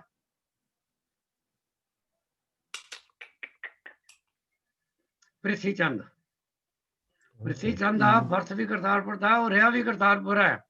ਉਹ ਈਵਨ ਆਪਣੇ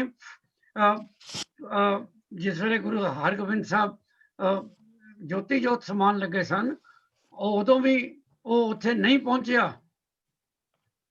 ਔਰ ਬਾਬਾ ਜੀ ਦੀ ਭੀੜ ਜਿਹੜੀ ਸੀ, ਜਿਹੜੀ ਗੁਰੂ ਹਰਗੋਬਿੰਦ ਸਾਹਿਬ ਆਪਣੇ ਨਾਲ ਲਿਜਾ ਰਹੇ ਸਨ, ਜਦੋਂ ਉਹਨਾਂ ਨੇ ਅੰਮ੍ਰਿਤਸਰ ਸਾਹਿਬ ਛੱਡਿਆ ਤੇ ਕਰਤਾਰਪੁਰ ਜਾ ਕੇ ਰਹੇ ਨੇ, ਉਦੋਂ ਬਾਬਾ ਜੀ ਦੀ ਭੀੜ ਕਿਸੇ ਰੀਜ਼ਨ ਕਰਕੇ ਉਹ ਪ੍ਰਿਥੀ ਚੰਦ ਕੋਲ ਆ ਗਈ ਹੈ।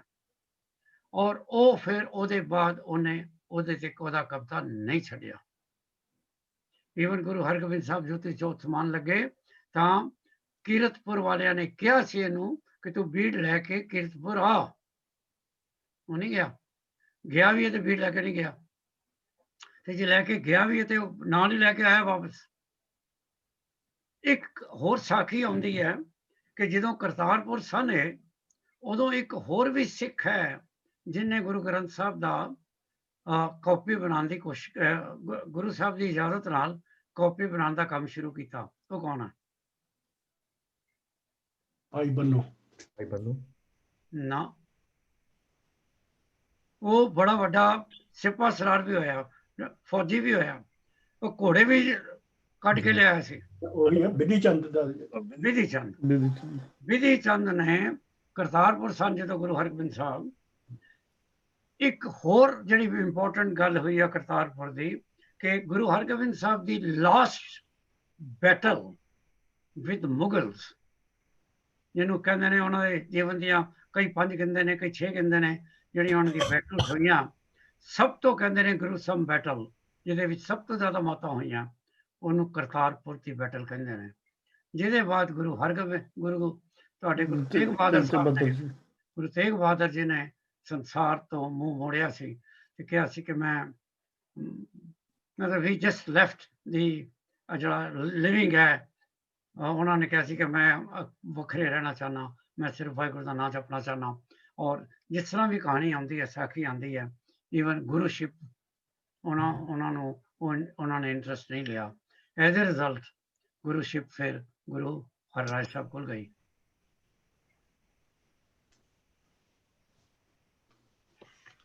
ਸਭ ਤੋਂ ਇੰਪੋਰਟੈਂਟ ਤੇ ਫਿਰ ਹੋਰ ਹੁਣ ਗੁਰਦੀਪ ਦੱਸੇਗਾ ਜਾਂ ਮਹਿੰਦਰ ਦੱਸੇਗਾ। ਇਹ ਤੇ ਤੁਸੀਂ ਕੁਝ ਪਲੇਸਿਸ ਦੇ ਨਾਂ ਲਾਏ ਨੇ, ਹੋਰ ਵੀ ਬੜੀਆਂ ਪਲੇਸਿਸ ਨੇ ਜਿਹੜੀਆਂ ਉਹਨਾਂ ਐਸਟੈਬਲਿਸ਼ ਕੀਤੀਆਂ। ਛੇਟਾ ਸਾਹਿਬ ਕੀਤਾ, ਪਰ ਜਿਹੜੀਆਂ ਦੋ ਮੋਸਟ ਇੰਪੋਰਟੈਂਟ ਮੋਨੂਮੈਂਟਸ ਨੇ ਜਾਂ ਦੋ ਇੰਪੋਰਟੈਂਟ ਚੀਜ਼ਾਂ ਸਿੱਖ ਧਰਮ ਨੂੰ ਦਿੱਤੀਆਂ, ਉਹ ਕਿਹੜੀਆਂ ਨੇ? ਗੁਰੂ ਗ੍ਰੰਥ ਆਦਿ ਸਾਹਿਬ, ਗ੍ਰੰਥ, Granth Sahib and Harmandar Sahib, Darbar Sahib. And Harmandar ਸਾਹਿਬ। ਅੱਛਾ, ਹੁਣ ਹਰਮੰਦਰ ਸਾਹਿਬ ਦੇ ਬਾਰੇ ਵੀ ਮੇਰਾ ਖਿਆਲ ਹੈ ਕਲੈਰਿਟੀ ਕਰ ਲਓ। ਤੁਸੀਂ ਇਹਨੂੰ ਹਰਮੰਦਰ ਲਿਖਦੇ ਹੋ ਕਿ ਹਰੀ ਮੰਦਰ ਲਿਖਦੇ ਹੋ? ਹਰਮੰਦਰ HAR ਹਰੀ ਮੰਦਰ HARI। ਮੈਂ ਵੀ ਮੈਨੂੰ ਦੇਖੋ, ਮੈਂ ਭਾਵੇਂ ਕਿੰਨਾ ਵੀ ਮੈਂ ਕਹਾਂ ਕਿ ਮੈਂ ਕਿਤਾਬਾਂ ਪੜ੍ਹੀਆਂ, ਪਰ ਇਹ ਵਾਦ ਵਿਵਾਦ ਹੁਣ ਵੀ ਚੱਲ ਰਿਹਾ ਕਿ ਹਰੀ ਮੰਦਰ ਲਿਖਣਾ ਕਿ ਹਰਮੰਦਰ ਲਿਖਣਾ। ਫਿਰ ਮੈਂ ਖੁਸ਼ਵੰਤ ਦੀ ਕਿਤਾਬ ਪੜ੍ਹੀ ਸੀ, ਉਹਨੇ ਹਰੀ ਮੰਦਰ ਲਿਖਿਆ। ਤੇ ਜੇ if you have to take any hint from Khushwant ਕਿ was he one of the best English writers, ਤੇ ਫਿਰ ਸ਼ਾਇਦ ਤੁਸੀਂ ਹਰੀ ਮੰਦਰ ਹੀ ਕਹੋਗੇ। ਤੇ ਪਰ ਜੇ ਤੁਸੀਂ ਕੋਈ, ਮੇਰਾ ਨਹੀਂ ਖਿਆਲ ਹੈ ਕਿਉਂਕਿ ਪ੍ਰੋਪਰ ਨਾਉਨ ਹੈ, ਤੁਸੀਂ ਹਰਮੰਦਰ ਲਿਖਦੇ ਹੋ ਕਿ ਹਰੀ ਮੰਦਰ ਲਿਖਦੇ ਹੋ, it is entirely up to you. ਪਿੱਛੇ ਤੇ SCP ਨੇ ਮੇਰੇ ਖਿਆਲ ਲੀਗਲ ਉਹਨਾਂ ਦਾ ਕੋਈ ਡਿਕਲੇਰੇਸ਼ਨ ਹੈ, ਸੱਚ ਤੇ ਨਹੀਂ ਸੀ, ਪਰ ਸੁਜੈਸ਼ਨ ਸੀ ਕਿ ਹੁਣ ਤੁਸੀਂ ਇਹਨੂੰ ਗੋਲਡਨ ਟੈਂਪਲ ਨਾ ਕਹੋ ਔਰ ਇਹਨੂੰ ਹਰੀ ਮੰਦਰ ਕਹੋ। ਪਰ ਉਹ ਜਿਹੜੀ ਟ੍ਰੈਡੀਸ਼ਨ ਬਣ ਗਈ ਹੈ ਗੋਲਡਨ ਟੈਂਪਲ ਦੀ, ਉਹ ਤੇ ਤੁਸੀਂ ਨਹੀਂ ਕਹਿ ਸਕਦੇ ਨਾ ਕਿ ਬਦਲ ਜਾਏਗੀ। ਸਰ ਡਾਕਟਰ ਇਹ ਬਿਹਾਰੀ ਨਾਲ ਲਿਖਣਾ ਸਿਆਦੀ ਨਾਲ?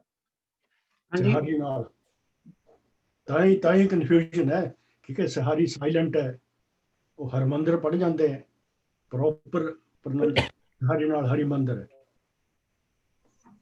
ਸਿਆਦੀ ਨਾਲ ਦੇਖੋ ਜੀ, ਗੁਰੂ ਗ੍ਰੰਥ ਸਾਹਿਬ ਵਰਡ ਹਰ ਵੀ ਆਉਂਦਾ, ਕਿਉਂਕਿ ਉੱਥੇ ਸਿਹਾਰੀ ਪਈ ਹੈ ਤੇ ਬਹੁਤ ਸਾਰੇ ਲੋਕੀ ਉਹਨੂੰ ਹਰੀ ਵੀ ਪੜ੍ਹਦੇ ਨੇ। ਸੋ ਐਨੀਵੇ ਕੋਈ ਡਿਸਕਸ਼ਨ ਦਾ ਪੁਆਇੰਟ ਨਹੀਂ ਹੈ। ਜਿਸ ਤਰ੍ਹਾਂ ਗੁਰੂ ਹਰਕ੍ਰਿਸ਼ਨ ਹੈ, ਉਹ ਹਰ ਕ੍ਰਿਸ਼ਨ ਹੈ ਕਿ ਹਰ ਕਿਸ਼ਨ ਹੈ? ਡਿਫਰੈਂਟ ਆਫਟਰ ਡਿਫਰੈਂਟ ਸਪੈਲਿੰਗ ਲਿਖਦੇ ਨੇ। ਫਿਰ ਉਹੀ ਕੁਐਸਚਨ ਆ ਜਾਏਗਾ at the end, as it is a proper noun. ਹੁਣ ਤੁਸੀਂ ਕਹੋਗੇ ਜੀ ਗੁਰੂ ਸਾਹਿਬ ਵੇਲੇ ਕੀ ਲਿਖਦੇ ਸਨ? ਗੁਰੂ ਸਾਹਿਬ ਵੇਲੇ ਤਾਂ ਅੰਗਰੇਜ਼ੀ ਹੈ ਹੀ ਨਹੀਂ ਸੀ। ਸੋ ਮੇਰਾ ਨਹੀਂ ਖਿਆਲ ਉਹ ਰਾਹ ਪਾਉਂਦੇ ਸਨ ਥੱਲੇ, ਉਹ ਕਿਸ਼ਨ ਹੀ ਲਿਖਦੇ ਸਨ, ਹਰ ਕਿਸ਼ਨ। ਰਾਹ ਨਹੀਂ ਸੀ ਹੁੰਦਾ ਐਜ਼ ਫਾਰ ਐਜ਼ ਆਈ ਨੋ। ਸੋ ਖੈਰ, ਨਾਵਾਂ ਦੇ ਨਾਲ ਕੋਈ ਕੰਟਰੋਵਰਸੀ ਦੀ ਲੋੜ ਨਹੀਂ ਹੈ, ਕੋਈ ਇੰਨੀ ਇੰਪੋਰਟੈਂਟ ਚੀਜ਼ ਨਹੀਂ ਹੈ ਤਵਾਰੀਖ ਦੇ ਵਿੱਚ ਵੀ ਤੁਸੀਂ ਇਹਨੂੰ ਕੀ ਕਹਿਣਾ। Now we come to Navtej and we come to the ਅੱਜ ਦਾ ਜਿਹੜਾ ਹੁਕਮਨਾਮਾ। 3 ਪੈਰਾਗ੍ਰਾਫ ਨੇ ਉਹਦੇ 'ਚ, 3 ਹੀ ਨੇ ਨਾ? 4 ਪੜਿਆ ਦਾ।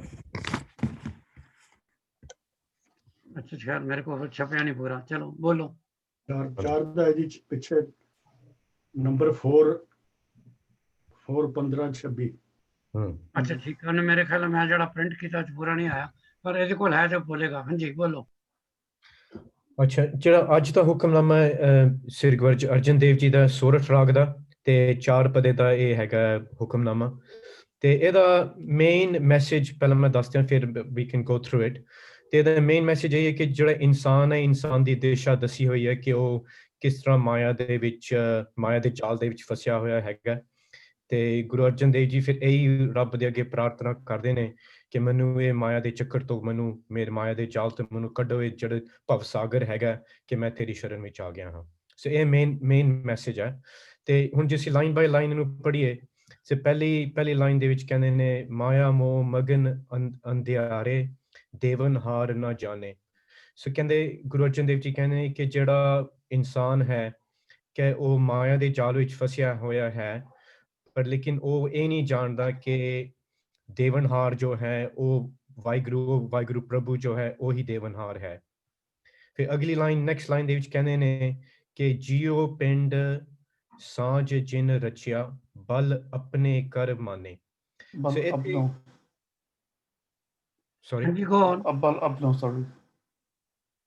ਸੋ ਇੱਥੇ ਗੁਰੂ ਅਰਜਨ ਦੇਵ ਜੀ ਕਹਿੰਦੇ ਨੇ ਕਿ ਜਿਹੜਾ ਇਨਸਾਨ ਹੈ ਉਹ ਆਪਣੇ ਬਲ, ਉਹਨੂੰ ਲੱਗਦਾ ਹੈ ਕਿ ਮੇਰੀ ਸ਼ਕਤੀ ਦੇ ਨਾਲ ਸਭ ਕੁਝ ਮੇਰਾ ਹੀ ਹੈ, ਲੇਕਿਨ ਉਹ ਭੁੱਲ ਗਿਆ ਹੈ ਕਿ ਜੋ ਵਾਹਿਗੁਰੂ ਨੇ ਹੀ ਉਹਦਾ ਸਰੀਰ ਦਿੱਤਾ ਹੈ, ਉਹਨੂੰ ਆਤਮਾ ਜੋ ਦਿੱਤੀ ਹੈ, ਉਹਨੂੰ ਜੀਵ ਦਿੱਤਾ ਹੈ, ਮਤਲਬ ਕਿ ਉਹ ਭੁੱਲ ਗਿਆ ਹੈ ਇਨਸਾਨ। ਇੱਥੇ ਇੱਕ ਮਿੰਟ ਮੈਂ ਤੁਹਾਨੂੰ ਰੋਕਾਂਗਾ ਨਵਤੇਜ। ਹਾਂਜੀ, ਗੁਰੂ ਅਰਜਨ ਸਾਹਿਬ ਜਿਹੜੇ ਜੋ ਇੱਥੇ ਕਹਿ ਰਹੇ ਨੇ, ਔਰ ਬਾਕੀ ਬੜੇ ਸ਼ਬਦਾਂ ਦੇ ਵਿੱਚ ਆਏਗਾ, ਕਿ ਇੱਕ ਤੇ ਉਹ ਗੱਲ ਕਰ ਰਹੇ ਨੇ ਬੋਡੀ ਦੀ, ਇੱਕ ਉਹ ਗੱਲ ਕਰ ਰਹੇ ਨੇ ਰੂਹ ਦੀ।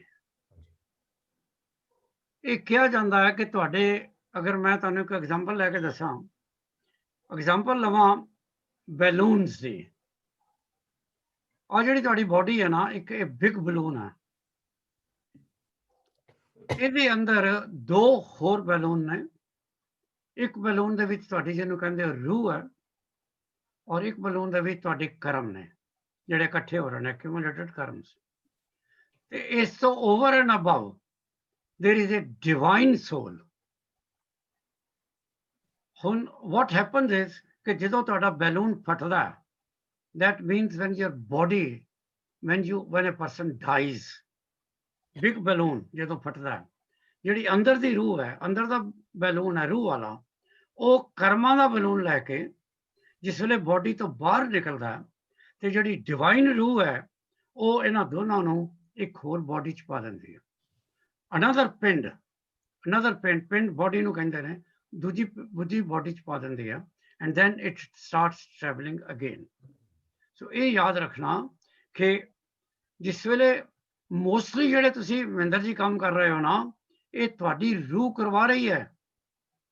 ਆ ਜਿਹੜਾ ਜਿਸਮ ਹਿਲਦਾ ਹੁੰਦਾ ਨਾ, ਇਹ ਤੇ ਲੱਕੜ ਦਾ ਇੱਕ ਢਾਂਚਾ ਜਿਹਾ ਹੈ, ਇਹਨੂੰ ਕੰਮ ਕਰਾਉਣਾ, ਅੱਛੇ ਕੰਮ ਬੁਰੇ ਕੰਮ, ਇਹ ਤੁਹਾਡੀ ਰੂਹ ਦੇ ਡਾਇਰੈਕਸ਼ਨ ਦੇ ਨਾਲ ਹੋ ਰਹੇ ਨੇ। ਜਿਹੜੀ ਡਿਵਾਈਨ ਰੂਹ ਹੈ ਪਰਮਾਤਮਾ, ਉਹ ਸਿਰਫ ਨਵਤੇਜ ਜੀ ਤੁਹਾਨੂੰ ਇਨਸਟਰਕਸ਼ਨ ਦਿੰਦੀ ਹੈ, ਇੰਟਰਫੇਅਰ ਨਹੀਂ ਕਰਦੀ। ਠੀਕ ਤੇ ਗਲਤ ਵਿੱਚ ਤੁਹਾਨੂੰ ਐਕਸਪਲੇਨ ਕਰ ਦੇਗੀ ਉਹ ਰੂਹ। ਬਾਕੀ ਜਿਹੜੀ ਤੁਹਾਡੇ ਅੰਦਰ ਦੀ ਰੂਹ ਹੈ, ਇਹ ਉਹਨੇ ਡਿਸੀਜਨ ਲੈਣਾ ਕਿ ਮੈਂ ਕੀ ਕਰਨਾ। ਉਹਨੇ ਡਿਸੀਜਨ ਲੈਣਾ ਤੇ ਤੁਹਾਡੀ ਬੋਡੀ ਦੈਨ ਇਟ ਵਰਕਸ। ਹੁਣ ਕਈਆਂ ਨੂੰ ਨਹੀਂ ਸਮਝ ਆਉਂਦੀ ਬੋਡੀ ਤੇ ਰੂਹ। ਜਿਵੇਂ ਤੁਸੀਂ ਕਹਿੰਦੇ ਹੋ ਕਿ ਯਾਰ ਮੈਨੂੰ ਨਹੀਂ ਸਮਝ ਆਉਂਦੀ, ਤੁਸੀਂ ਬੋਡੀ ਰੂਹ ਕਹੀ ਜਾਂਦੇ ਹੋ। ਤੁਸੀਂ ਆਸਾਨ ਤਰੀਕਾ ਇਹ ਹੈ, ਜਿੰਨਾ ਕੁਛ ਤੁਹਾਡੇ ਵਾਸਤੇ ਇਮੋਸ਼ਨਲ ਹੈ ਨਾ, ਉਹ ਤੁਹਾਡੀ ਰੂਹ ਹੈ। ਹੁਣ ਦੇਖੋ ਨਵਤੇਜ ਜੀ, ਮੈਂ ਇੱਥੇ ਚਾਕੂ ਨਾਲ ਨਾ ਇਹਨੂੰ ਕੱਟਦਾ ਆਪਣੀ ਆਰਮ ਨੂੰ, ਇਹ ਜ਼ਖਮ ਜਿਹੜਾ ਹੋਇਆ ਮੇਰੀ ਬੋਡੀ ਤੇ ਹੋਇਆ। ਲੇਕਿਨ ਜਦੋਂ ਮੈਨੂੰ ਕੋਈ ਆਲ ਆਫ ਸਡਨ ਆ ਕੇ ਕਹਿੰਦਾ ਜੀ ਉਹ ਫਲਾਣਾ ਬੰਦਾ ਤੇ ਮਰ ਗਿਆ, ਇਮੀਡੀਏਟਲੀ ਮੈਨੂੰ ਇੱਕ ਧਚਕਾ ਜਿਹਾ ਲੱਗਦਾ, ਮੈਨੂੰ ਇੱਕ ਸਦਮਾ ਲੱਗਦਾ, ਉਹ ਮੇਰੀ ਰੂਹ ਨੂੰ ਲੱਗਦਾ, ਜਿਸਮ ਤੇ ਨਹੀਂ ਲਗਾਣਾ ਕੁਛ। ਸੋ ਇਹ ਸਲਾਈਟਲੀ ਸਮਝਣਾ ਇੰਨਾ ਆਸਾਨ ਨਹੀਂ ਹੈ, ਕਿਉਂਕਿ ਬਾਇਓਲੋਜੀ ਤੇ ਰਿਲੀਜਨ ਇੱਥੇ ਆ ਕੇ ਮਿਲਦੇ ਨੇ। ਕਿਉਂਕਿ ਸਾਇੰਸ ਤੇ ਰੂਹ ਨੂੰ ਮੰਨਦੇ ਨਹੀਂ, ਪਰ ਕਿਉਂਕਿ ਰਿਲੀਜਨ ਦੇ ਵਿੱਚ ਰੂਹ plays a very important part. Without ਰੂਹ, individual soul and the divine soul, you have to always remember it ਕਿ ਇਹ ਦੋਨੋਂ ਵਰਕ ਕਰ ਰਹੀਆਂ। ਡਿਵਾਈਨ ਰੂਹ, ਡਿਵਾਈਨ ਸੋਲ ਤੁਹਾਨੂੰ ਗੁੱਡ ਤੇ ਬੈਡ ਹਰ ਵੇਲੇ ਸਮਝਾਉਂਦੀ ਹੈ, and then your individual soul then ask you to do what. Chal bete, go on. You are doing very well. Shabash. ਅਗਲੀ ਲਾਈਨ ਦੇ ਵਿੱਚ ਕਹਿੰਦੇ ਨੇ ਕਿ ਮਨ ਮੂੜੇ ਦੇਖ ਰਹੇ ਹੋ ਪ੍ਰਭ ਸੁਆਮੀ। ਕਿ ਕਹਿੰਦੇ ਨੇ ਇਨਸਾਨ ਜਿਹੜਾ ਮੂੜ ਕੇ ਮਤਲਬ ਕਿ ਇਨਸਾਨ ਤੂੰ ਮੂਰਖ ਹੈਗਾ, ਕਿ ਤੂੰ ਭੁੱਲ ਰਿਹਾ ਹੈਗਾ ਕਿ ਜੋ ਵਾਹਿਗੁਰੂ ਹੈ ਸਭ ਕੁਝ ਦੇਖ ਰਿਹਾ ਹੈ ਜੋ ਵੀ ਤੂੰ ਕਰ ਰਿਹਾ। ਸੋ ਅਗਲੀ ਲਾਈਨ 'ਚ ਕਹਿੰਦੇ ਜੋ ਕਿਛ ਕਰੇ ਸੋਈ ਜਾਣੇ, ਰਹੇ ਨਾ ਕਛੂਏ ਛਾਨੀ ਰਹਾਓ। ਇਹ ਰਹਾਓ ਵਾਲੀ ਤੁਕ ਹੈ। ਸੋ ਕਹਿੰਦੇ ਕਿ ਜੋ ਵੀ ਤੂੰ ਕਰ ਰਿਹਾ ਨਾ, ਕਿ ਤੈਨੂੰ ਲੱਗਦਾ ਕਿ ਜੇ ਤੂੰ ਕੋਈ ਪਰਦਾ ਕਰਕੇ ਤੇ ਤੂੰ ਕੁਛ ਕਰੀ ਜਾ ਰਿਹਾ ਕਿ ਰੱਬ ਤੈਨੂੰ ਨਹੀਂ ਦੇਖ ਰਿਹਾ, ਪਰ ਕਹਿੰਦੇ ਕਿ ਵਾਹਿਗੁਰੂ ਤੋਂ ਕੁਛ ਵੀ ਚੋਰੀ ਨਹੀਂ ਰੱਖ ਸਕਦੇ ਤੁਸੀਂ। ਕਿ ਇਨਸਾਨ ਨੂੰ ਕਹਿੰਦੇ ਕਿ ਤੂੰ ਸਭ ਕੁਛ ਵਾਹਿਗੁਰੂ ਤੇਰਾ ਦੇਖ ਰਿਹਾ। ਇੱਥੇ ਵੀ ਇੱਕ ਮਿੰਟ ਅਗਰ ਤੁਸੀਂ ਰੁਕੋ, ਇਹ ਬੜੀ ਇੰਪੋਰਟੈਂਟ ਚੀਜ਼ ਹੈ। ਗੁਰਦੀਪ ਜੀ, ਤੁਸੀਂ ਇਸ ਵੇਲੇ ਕੀ ਸੋਚ ਰਹੇ ਹੋ? ਤੁਹਾਡੀ ਥਾਟਸ ਕੀ ਨੇ? ਮੈਂ ਤੁਹਾਡੀ ਸ਼ਕਲ ਦੇਖ ਸਕਦਾ ਹਾਂ, ਤੁਹਾਡੇ ਸਿਰ ਦੇ ਉੱਤੇ ਬਣਿਆ ਹੋਇਆ ਜਿਹੜਾ ਤੁਸੀਂ ਪਰਨਾ ਉਹ ਦੇਖ ਸਕਦਾ ਹਾਂ, ਤੁਹਾਡੀ ਐਨਕ ਦੇਖ ਸਕਦਾ ਹਾਂ, ਤੁਹਾਡਾ ਦਾੜਾ ਸਭ ਦੇਖ ਸਕਦਾ ਹਾਂ, ਪਰ ਤੁਸੀਂ ਮਨ ਵਿੱਚ ਕੀ ਸੋਚ ਰਹੇ ਹੋ ਮੈਨੂੰ ਨਹੀਂ ਪਤਾ।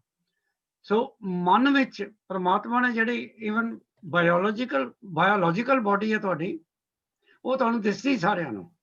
ਪਰ ਬੱਬਲ ਇਸ ਵੇਲੇ ਕੀ ਸੋਚ ਰਹੀ ਹੈ, ਪਰਮਜੀਤ, ਦਰਪਣਾ ਵਗੈਰਾ ਸਾਰੇ ਅੰਦਰ ਆਪਣੇ ਮਨ ਵਿੱਚ ਕੀ ਸੋਚ ਰਹੇ ਨੇ, ਇਹ ਉਹਨਾਂ ਦੇ ਕੋਲ ਨੈਕਸਟ ਬੈਠੇ ਬੰਦੇ ਨੂੰ ਵੀ ਨਹੀਂ ਪਤਾ। ਪਰ ਗੁਰੂ ਅਰਜਨ ਇੱਥੇ ਕਹਿ ਰਹੇ ਨੇ ਕਿ ਇਹ ਨਾ ਭੁੱਲੋ, ਕਿ ਤੁਸੀਂ ਜੋ ਕੁਝ ਸੋਚ ਰਹੇ ਹੋ, ਜੋ ਤੁਹਾਡੇ ਥਾਟਸ ਨੇ, ਉਹ ਪਰਮਾਤਮਾ ਨੂੰ ਪਤਾ ਨੇ। ਪਰਮਾਤਮਾ ਤੁਹਾਡੇ ਥਾਟਸ ਵੀ ਪੜ੍ਹ ਸਕਦਾ ਹੈ।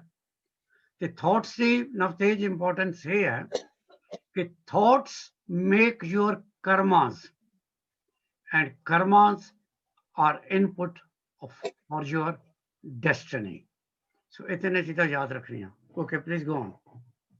ਤੇ ਫਿਰ ਕਹਿੰਦੇ ਨੇ ਕਿ ਜਿਹਵਾ ਸਵਾਦ ਲੋਭ ਮਦ ਮਾਤੋ ਉਪਜੇ ਅਨੇਕ ਬਿਕਾਰਾ। ਕਹਿੰਦੇ ਕਿ ਜਿਹੜੇ ਤੂੰ ਆਪਣੀ ਜਿਹੜੀ ਤੇਰੀ ਜੀਵ ਦਾ ਜੋ ਵੀ ਤੂੰ ਚੀਜ਼ਾਂ ਜਾਂ ਤੂੰ ਖਾ ਰਿਹਾ ਹੈ ਜਾਂ ਤੂੰ ਜੋ ਵੀ ਬੋਲ ਰਿਹਾ ਹੈ, ਤੂੰ ਉਹਦੇ ਵਿੱਚ ਮਸਤ ਹੈਗਾ। ਕਿ ਜਿਹੜੀ ਤੇਰਾ ਲੋਭ ਹੈ, ਤੇਰਾ ਹੰਕਾਰ ਹੈ, ਉਹ ਚੀਜ਼ਾਂ ਕਾਰਨ ਕਿੰਨੇ ਕਾਊਂਟਲੈਸ ਬੇਕਾਰਾਂ, ਕਿੰਨੇ ਅਨੇਕ ਪਾਪ ਤੇਰੇ ਕੋਲੋਂ ਨਿਕਲਦੇ ਹਨ। ਸੋ ਫਿਰ ਕਹਿੰਦੇ ਬਹੁਤ ਜੋਨ ਪਰਮਤ ਦੁੱਖ ਪਾਇਆ, ਹਉਮੈ ਬੰਧਨ ਕੇ ਭਾਰਾ। ਕਿ ਤੂੰ ਕਿੰਨੇ ਜਨਮਾਂ ਦੇ ਰਾਹੀਂ, ਕਿ ਤੂੰ ਦੁੱਖਾਂ ਦੇ ਰਾਹੀਂ ਤੈਨੂੰ ਇੰਨੇ ਦੁੱਖ ਭੁਗਤਣੇ ਪੈ ਰਹੇ ਹੈ, ਕਿ ਕਿੰਨੇ ਤੂੰ ਆਪਣੇ ਜੋਨਾਂ ਦੇ ਥਰੂ ਜਾ ਰਿਹਾ ਹੈ।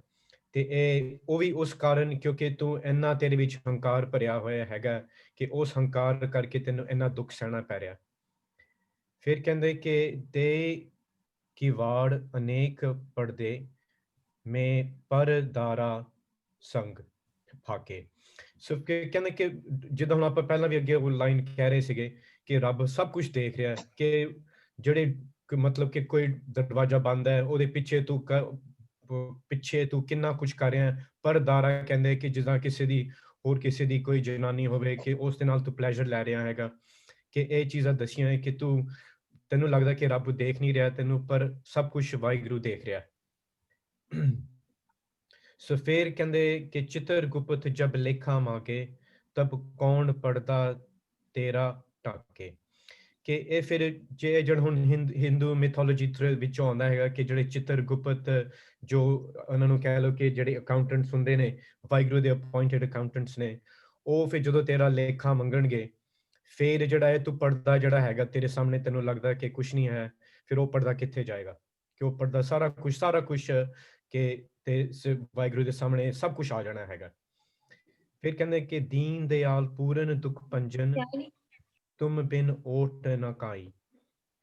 ਕਿ ਕਹਿੰਦੇ ਕਿ ਇਹ ਜੋ ਪਰਫੈਕਟ ਵਾਹਿਗੁਰੂ, ਕਿ ਤੂੰ ਦੀਨ, ਤੂੰ ਦਿਆਲ ਹੈ, ਤੂੰ ਬਹੁਤ ਬਖਸ਼ਣਹਾਰ ਹੈ, ਕਿ ਤੂੰ ਦੁੱਖਾਂ ਦਾ ਨਾਸ਼ ਕਰਨ ਵਾਲਾ ਹੈ, ਕਿ ਤੇਰੇ ਬਗੈਰ ਮੇਰੇ ਪਾਸ ਕੋਈ ਸ਼ੈਲਟਰ, ਮੇਰੇ ਪਾਸ ਕੁਝ ਨਹੀਂ ਹੈ।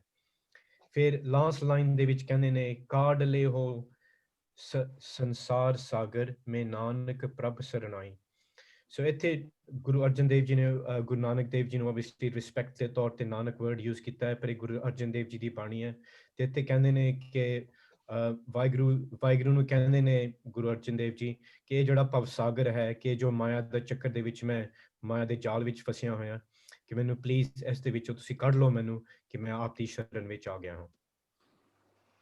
ਜਿਹੜਾ ਵਰਡ ਆਇਆ ਨਾ, ਬਹੁਤ ਜਨਮ ਜੋਨ ਭਰਮ ਦੁੱਖ ਪਾਇਆ, ਹੁਣ ਮੈਂ ਬੰਧਨ ਕੇ ਭਾਰਾ। ਬੜੀ ਅਜੀਬ ਗੱਲ ਹੈ ਕਿ ਜਦੋਂ ਤੁਸੀਂ ਡਿਫਰੈਂਟ ਧਰਮ ਪੜ੍ਹਦੇ ਹੋ, ਡਿਫਰੈਂਟ ਸ਼ਾਸਤਰ ਪੜ੍ਹਦੇ ਹੋ, ਅਸੀਂ ਸਾਰਿਆਂ ਨੇ ਪੜ੍ਹਿਆ ਹੈ ਔਰ ਗੁਰੂ ਗ੍ਰੰਥ ਸਾਹਿਬ ਦੇ ਵਿੱਚ ਵੀ ਆਉਂਦਾ ਕਿ 84 ਲੱਖ ਜੂਨਾਂ ਨੇ। ਪਰ ਮੈਂ ਦੁਬਾਰਾ ਰਿਪੀਟ ਕਰਦਿਆਂ, ਜੋ ਮੈਂ ਪਹਿਲਾਂ ਵੀ ਰਿਪੀਟ ਕੀਤਾ ਸੀ ਇੱਕ ਵਾਰੀ। ਤੁਸੀਂ ਜਿਸ ਵੇਲੇ ਕਹਿੰਦੇ ਹੋ ਨਾ ਸਾਨੂੰ ਗੁਰੂ ਸਾਹਿਬ ਨੇ ਕੀ ਉਪਦੇਸ਼ ਦਿੱਤਾ, ਉਹ ਉਪਦੇਸ਼ ਤੁਸੀਂ ਗੁਰੂ ਸਾਹਿਬ ਦੇ ਸ਼ਬਦਾਂ ਵਿੱਚੋਂ ਹੀ ਲੱਭਣਾ। ਗੁਰੂ ਸਾਹਿਬ ਨੇ ਸਟੇਜ ਤੇ ਮਾਈਕ ਫੜ ਕੇ ਇੱਕ ਪ੍ਰੋਜ਼ ਨਹੀਂ ਬੋਲੀ, ਮੈਂ ਆਪਕੋ ਇਹ ਉਪਦੇਸ਼ ਦੇਣਾ ਚਾਹਤਾ ਹੂੰ, ਅੱਜ ਮੈਂ ਤੁਹਾਨੂੰ ਇਹ ਉਪਦੇਸ਼ ਦੇ ਰਿਹਾ, ਇਹ ਮੇਰੇ ਪੁਆਇੰਟ ਨੋਟ ਕਰ ਲਓ। ਇੰਜ ਨਹੀਂ ਹੋਇਆ।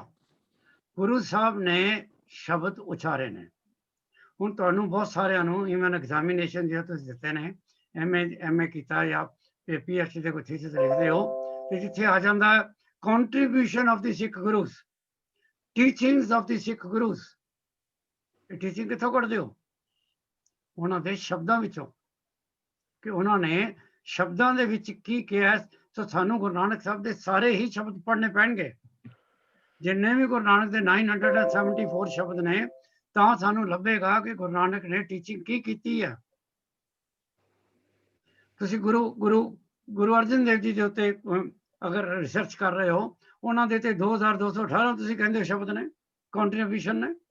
ਤੁਸੀਂ ਉਹਨਾਂ ਦੀ ਟੀਚਿੰਗ ਲੱਭਣੀ ਹੈ ਤੇ ਉਹਨਾਂ ਦੇ ਕੋਈ ਇਹ ਨਹੀਂ ਕਿ ਤੁਸੀਂ ਕੋਈ ਕਿਤਾਬ ਖੋਲ ਲਓ, ਯਾਰ ਇੱਥੇ ਲਿਖਿਆ ਹੋਣਾ ਗੁਰੂ ਅਰਜਨ ਦੇਵ ਜੀ ਨੇ ਕਿਹੜੀ ਜਾ ਕੇ ਕਿਹੜੀ ਸਪੀਚ ਕੀਤੀ ਹੈ ਤੇ ਉਹਨਾਂ ਨੇ ਆਪਣੇ ਕੀ ਟੀਚਿੰਗ ਕੀਤੀ ਹੈ। It is a great challenge for all of you. If you want to find out the teaching of any Sikh Guru, the teachings ਜਾਂ philosophy of a Sikh Guru, ਇਹ ਤੁਹਾਨੂੰ ਉਹਨਾਂ ਦੇ ਸ਼ਬਦਾਂ ਵਿੱਚੋਂ ਲੱਭੇਗੀ। ਅੱਛਾ, ਇੱਥੇ ਵਰਡ ਆਇਆ ਜਿਹੜਾ ਮੈਂ ਤੁਹਾਨੂੰ ਤੁਹਾਡੇ ਨਾਲ ਸਾਂਝਾ ਕਰਨਾ ਚਾਹੁੰਦਾ, ਬਹੁਤ ਜੋਨ ਭਰਮਤ ਦੁੱਖ ਪਾਇਆ। ਪਿੱਛੇ ਮੈਂ ਕੋਈ ਪ੍ਰੋਗਰਾਮ ਦੇਖ ਰਿਹਾ ਸੀ, ਉਹਦੇ ਵਿੱਚ ਕੋਈ ਹਿੰਦੂ ਮਤ ਦਾ ਹੀ ਇੱਕ ਡਿਫਰੈਂਟ ਸੈਕਸ਼ਨ ਹੈ। ਉਹ ਵਜ਼ੀਰ ਜੀ ਕਹਿ ਰਿਹਾ ਸੀ ਕਿ ਆ ਜਿਹੜੀ ਜੂਨ ਹੈ ਨਾ ਇਨਸਾਨ ਦੀ, ਇਨਸਾਨ ਮਰ ਕੇ ਇਨਸਾਨ ਹੀ ਬਣਦਾ ਹੈ, ਉਹ ਹੋਰ ਕਿਸੇ ਜੂਨ 'ਚ ਨਹੀਂ ਜਾਏਗਾ। ਅਗਰ ਇੱਕ ਡੌਗ ਹੈ, ਉਹ ਮਰ ਗਿਆ ਤੇ ਉਹ ਫਿਰ ਡੌਗ ਹੀ ਬਣੇਗਾ। ਇੱਕ ਮਿੰਟ ਮੈਂ ਇੰਟਰਰਪਟ ਕਰਾਂ ਭਾਈ ਸਾਹਿਬ, ਇਹ ਜਿਹੜੀ 84 ਲੱਖ ਜੂਨਾਂ ਤੋਂ ਬਾਅਦ ਆਦਮੀ ਬਣਦਾ ਹੈ ਨਾ, ਤੇ ਉਸ ਤੋਂ ਬਾਅਦ ਆਦਮੀ ਹੀ ਰਹਿੰਦਾ, ਇੰਜ ਨਹੀਂ, ਇਨਸਾਨ ਹੀ ਰਹਿੰਦਾ ਨਾ ਫਿਰ। ਨਹੀਂ ਇੰਜ ਨਹੀਂ, ਇਹੀ ਤਾਂ ਮੈਂ ਕਹਿ ਰਿਹਾ, ਅਸੀਂ ਸਾਰੇ ਗਲਤ ਪੜ੍ਹਦੇ ਹਾਂ। ਅੱਛਾ, ਇਹ 84 ਲੱਖ ਜੂਨਾਂ ਹੈਗੀਆਂ। ਹਾਂਜੀ, ਇਹ ਨਹੀਂ ਕਿ ਇੱਕ ਇਨਸਾਨ ਮਰਿਆ ਤੇ ਫਿਰ ਉਹ 84 ਲੱਖ ਜੂਨਾਂ 'ਚ ਜਾ ਕੇ ਫਿਰ ਇਨਸਾਨ ਬਣੇਗਾ। ਸਾਡੀ ਸੋਚ ਇਹ ਹੈ ਕਿ ਉਹਨਾਂ 84 ਲੱਖਾਂ ਵਿੱਚੋਂ ਕੋਈ ਇੱਕ ਜੂਨ ਉਹਨੂੰ ਮਿਲ ਜਾਏਗੀ ਭੁਗਤਾਨ ਨੂੰ। ਇਹ ਨਹੀਂ ਕਿ ਜੇ 84 ਲੱਖ ਜੂਨਾਂ 'ਚ ਹੋ ਕੇ ਆਏਗਾ ਤਾਂ ਫਿਰ ਤੇ ਉਹ ਕਈ ਹਜ਼ਾਰ ਸਾਲਾਂ ਬਾਅਦ ਹੀ ਆਏਗਾ ਦੁਨੀਆ 'ਚ। ਇੱਕ ਇਨਸਾਨ ਨੂੰ 84 ਲੱਖ ਜੂਨਾਂ ਦੇ ਵਿੱਚ ਨਹੀਂ ਜਾਣਾ ਪੈਂਦਾ, but there are variety of 84 lakh ਜੂਨ। ਪਰਮਾਤਮਾ ਉੱਤੇ ਡਿਸਾਈਡ, ਜੋ ਇਸ ਵੇਲੇ ਦੀ ਫਿਲਾਸਫੀ ਹੈ, ਪਰਮਾਤਮਾ ਉੱਪਰ ਡਿਸਾਈਡ ਕਰਦਾ ਹੈ ਕਰਮਾਂ ਦੇ ਮੁਤਾਬਕ ਕਿ ਇਨਸਾਨ ਦੀ ਨੈਕਸਟ ਜੂਨ ਕੀ ਹੋਏਗੀ। ਉਹਨਾਂ 84 ਲੱਖਾਂ ਵਿੱਚੋਂ ਇੱਕ ਜੂਨ ਚੁਣ ਲਿੱਤੀ ਜਾਏਗੀ। ਪਰ ਜਿਹੜੇ ਸੈਕਸ਼ਨ ਦੀ ਮੈਂ ਹੁਣ ਗੱਲ ਕਰ ਰਿਹਾ, ਉਹ ਸੈਕਸ਼ਨ ਇਹ ਕਹਿ ਰਹੇ ਨੇ ਕਿ ਉਹ 84 ਲੱਖ ਕਹਿੰਦੇ ਹੀ ਨਹੀਂ। ਉਹ ਕਹਿੰਦੇ ਨੇ ਇਹ ਜਿਹੜੀ ਪਤੰਜਲੀ ਜਾਂ ਬਾਕੀਆਂ ਨੇ ਆ ਜਿਹੜੇ ਕਾਊਂਟ ਕੀਤੇ ਨੇ, ਇਹ ਗਲਤ ਨੇ। ਇੱਕ ਰੱਬ ਨੇ ਇੱਕ ਵਾਰੀ ਬਣਾਤੀ ਜਿਹੜੀ ਸੋਲ, ਉਹ ਸੋਲ ਉਸੇ ਤਰ੍ਹਾਂ ਦੀ ਹੀ ਰਹੇਗੀ। ਅਗਰ ਉਹ ਸੋਲ ਮਨੁੱਖ ਦੀ ਬੋਡੀ ਵਿੱਚ ਆਈ ਹੈ, ਫਿਰ ਉਹਨੂੰ ਬਾਰ-ਬਾਰ ਮਨੁੱਖ ਦੀ ਬੋਡੀ ਹੀ ਮਿਲੇਗੀ, ਉਹ ਜਾਨਵਰ ਦੀ ਬੋਡੀ 'ਚ ਨਹੀਂ ਜਾਏਗੀ। ਮੈਂ ਨਹੀਂ ਕਹਿ ਰਿਹਾ ਉਹ ਗਲਤ ਨਹੀਂ ਹੈ, ਠੀਕ ਨੇ, ਮੈਂ ਸਿਰਫ ਤੁਹਾਨੂੰ ਦੱਸ ਰਿਹਾ ਕਿ ਇਹ ਵੀ ਇੱਕ ਵਿਊ ਹੈ। ਪਰ ਜਿਹੜਾ ਪਹਿਲਾ ਤੇਰਾ ਸੀ ਨਾ ਬਬਲੀ, ਉਹ ਗਲਤ ਹੈ ਕਿ ਇੱਕ ਆਦਮੀ 84 ਲੱਖ ਜੂਨਾਂ ਭੋਗ ਕੇ ਆਏਗਾ। 84 ਲੱਖ ਦੇ ਵਿੱਚੋਂ ਕਿਸੇ ਵੀ ਉਹਦੀ ਜੂਨ ਉਹਨੂੰ ਮਿਲ ਸਕਦੀ ਹੈ। ਉਹ ਦਰਖਤ ਬਣ ਸਕਦਾ ਹੈ, ਉਹ ਡੌਗ ਬਣ ਸਕਦਾ ਹੈ, ਉਹ ਮੱਛੀ ਬਣ ਸਕਦਾ। ਉਹਨੂੰ ਇੱਕ ਵਾਰੀ ਇੱਕ ਜੂਨ ਮਿਲੇਗੀ ਜਾਂ ਦੋ ਮਿਲਣਗੀਆਂ, ਪਰ 84 ਲੱਖ ਜੂਨਾਂ ਵਿੱਚ ਨਹੀਂ ਜਾਣਾ ਪੈਂਦਾ। ਚਿਤਰਗੁਪਤ ਉਹਨੇ ਇਹ ਬੜੀ, ਹਾਂਜੀ ਕਹਿਣਾ ਮਹਿੰਦਰ। ਹਾਂਜੀ, ਮੈਂ ਚਿਤਰਗੁਪਤ ਬਾਰੇ ਕਰ ਰਿਹਾ ਸੀ। ਇਹਦੇ ਵਿੱਚ ਸਿੱਖ ਧਰਮ ਕੀ ਕਹਿ ਰਿਹਾ ਚਿਤਰਗੁਪਤ ਨੂੰ? ਅੱਛਾ, ਚਿਤਰਗੁਪਤ ਜਿਹੜਾ ਹੈ, ਇਹ ਹੁਣ ਜੋ ਗੁਰੂ, ਦੇਖੋ ਗੱਲ ਇਹ ਹੈ ਕਿ ਤੁਸੀਂ ਕਹਿੰਦੇ ਹੋ ਕਿ ਜੋ ਗੁਰੂ ਗ੍ਰੰਥ ਸਾਹਿਬ ਵਿੱਚ ਆਇਆ ਉਹ ਸਾਡੇ ਵਾਸਤੇ ਲਾਸਟ ਵਰਡ ਹੈ, ਔਰ ਫਿਰ ਸਾਨੂੰ ਉਹਦੇ ਅੱਗੇ ਸਿਰ ਝੁਕਾਉਣਾ ਹੀ ਚਾਹੀਦਾ। ਕਈ ਕਹਿੰਦੇ ਨੇ ਜੋ ਗੁਰੂ ਗ੍ਰੰਥ ਸਾਹਿਬ ਦੇ ਵਿੱਚ ਆਇਆ ਉਹ ਸਿਰਫ ਰੈਫਰੈਂਸ ਤੌਰ ਤੇ ਆਇਆ ਤੇ ਤੁਸੀਂ ਉਹਨੂੰ ਆਪ ਇੰਟਰਪ੍ਰੈਟ ਕਰੋ। ਮੈਟਾਫੋਰੀਕਲ ਹੈ, ਉਹ ਸਿਰਫ ਇੱਕ ਐਗਜ਼ਾਮਪਲ ਹੈ। ਮੈਨੂੰ ਨਹੀਂ ਪਤਾ, ਇਹ ਇੰਨੇ ਚੂੰਕਿ ਡਿਫਰੈਂਟ ਵਿਊਜ਼ ਨੇ, ਸੋ ਆਈ ਲੀਵ ਇਟ ਟੂ ਯੂ ਕਿ ਪਰ ਇਹ ਤੇ ਤੁਸੀਂ ਕਹਿੰਦੇ ਹੋ ਨਾ ਸਾਰੇ, ਇਹ ਤੇ ਪੂਰੇ ਐਜ਼ ਏ ਸਿੱਖ ਤੁਸੀਂ ਮੰਨਦੇ ਹੋ ਨਾ ਕਿ ਗੁਰੂ ਨਾਨਕ ਸਾਹਿਬ ਦੀ ਟੀਚਿੰਗ ਹੈ ਕਿ ਤੁਹਾਡੇ ਪਾਪ ਔਰ ਤੁਹਾਡੇ ਕਰਮ ਤੁਹਾਡੇ ਨਾਲ ਅਗਲੀ ਜੂਨ 'ਚ ਜਾਂਦੇ ਨੇ।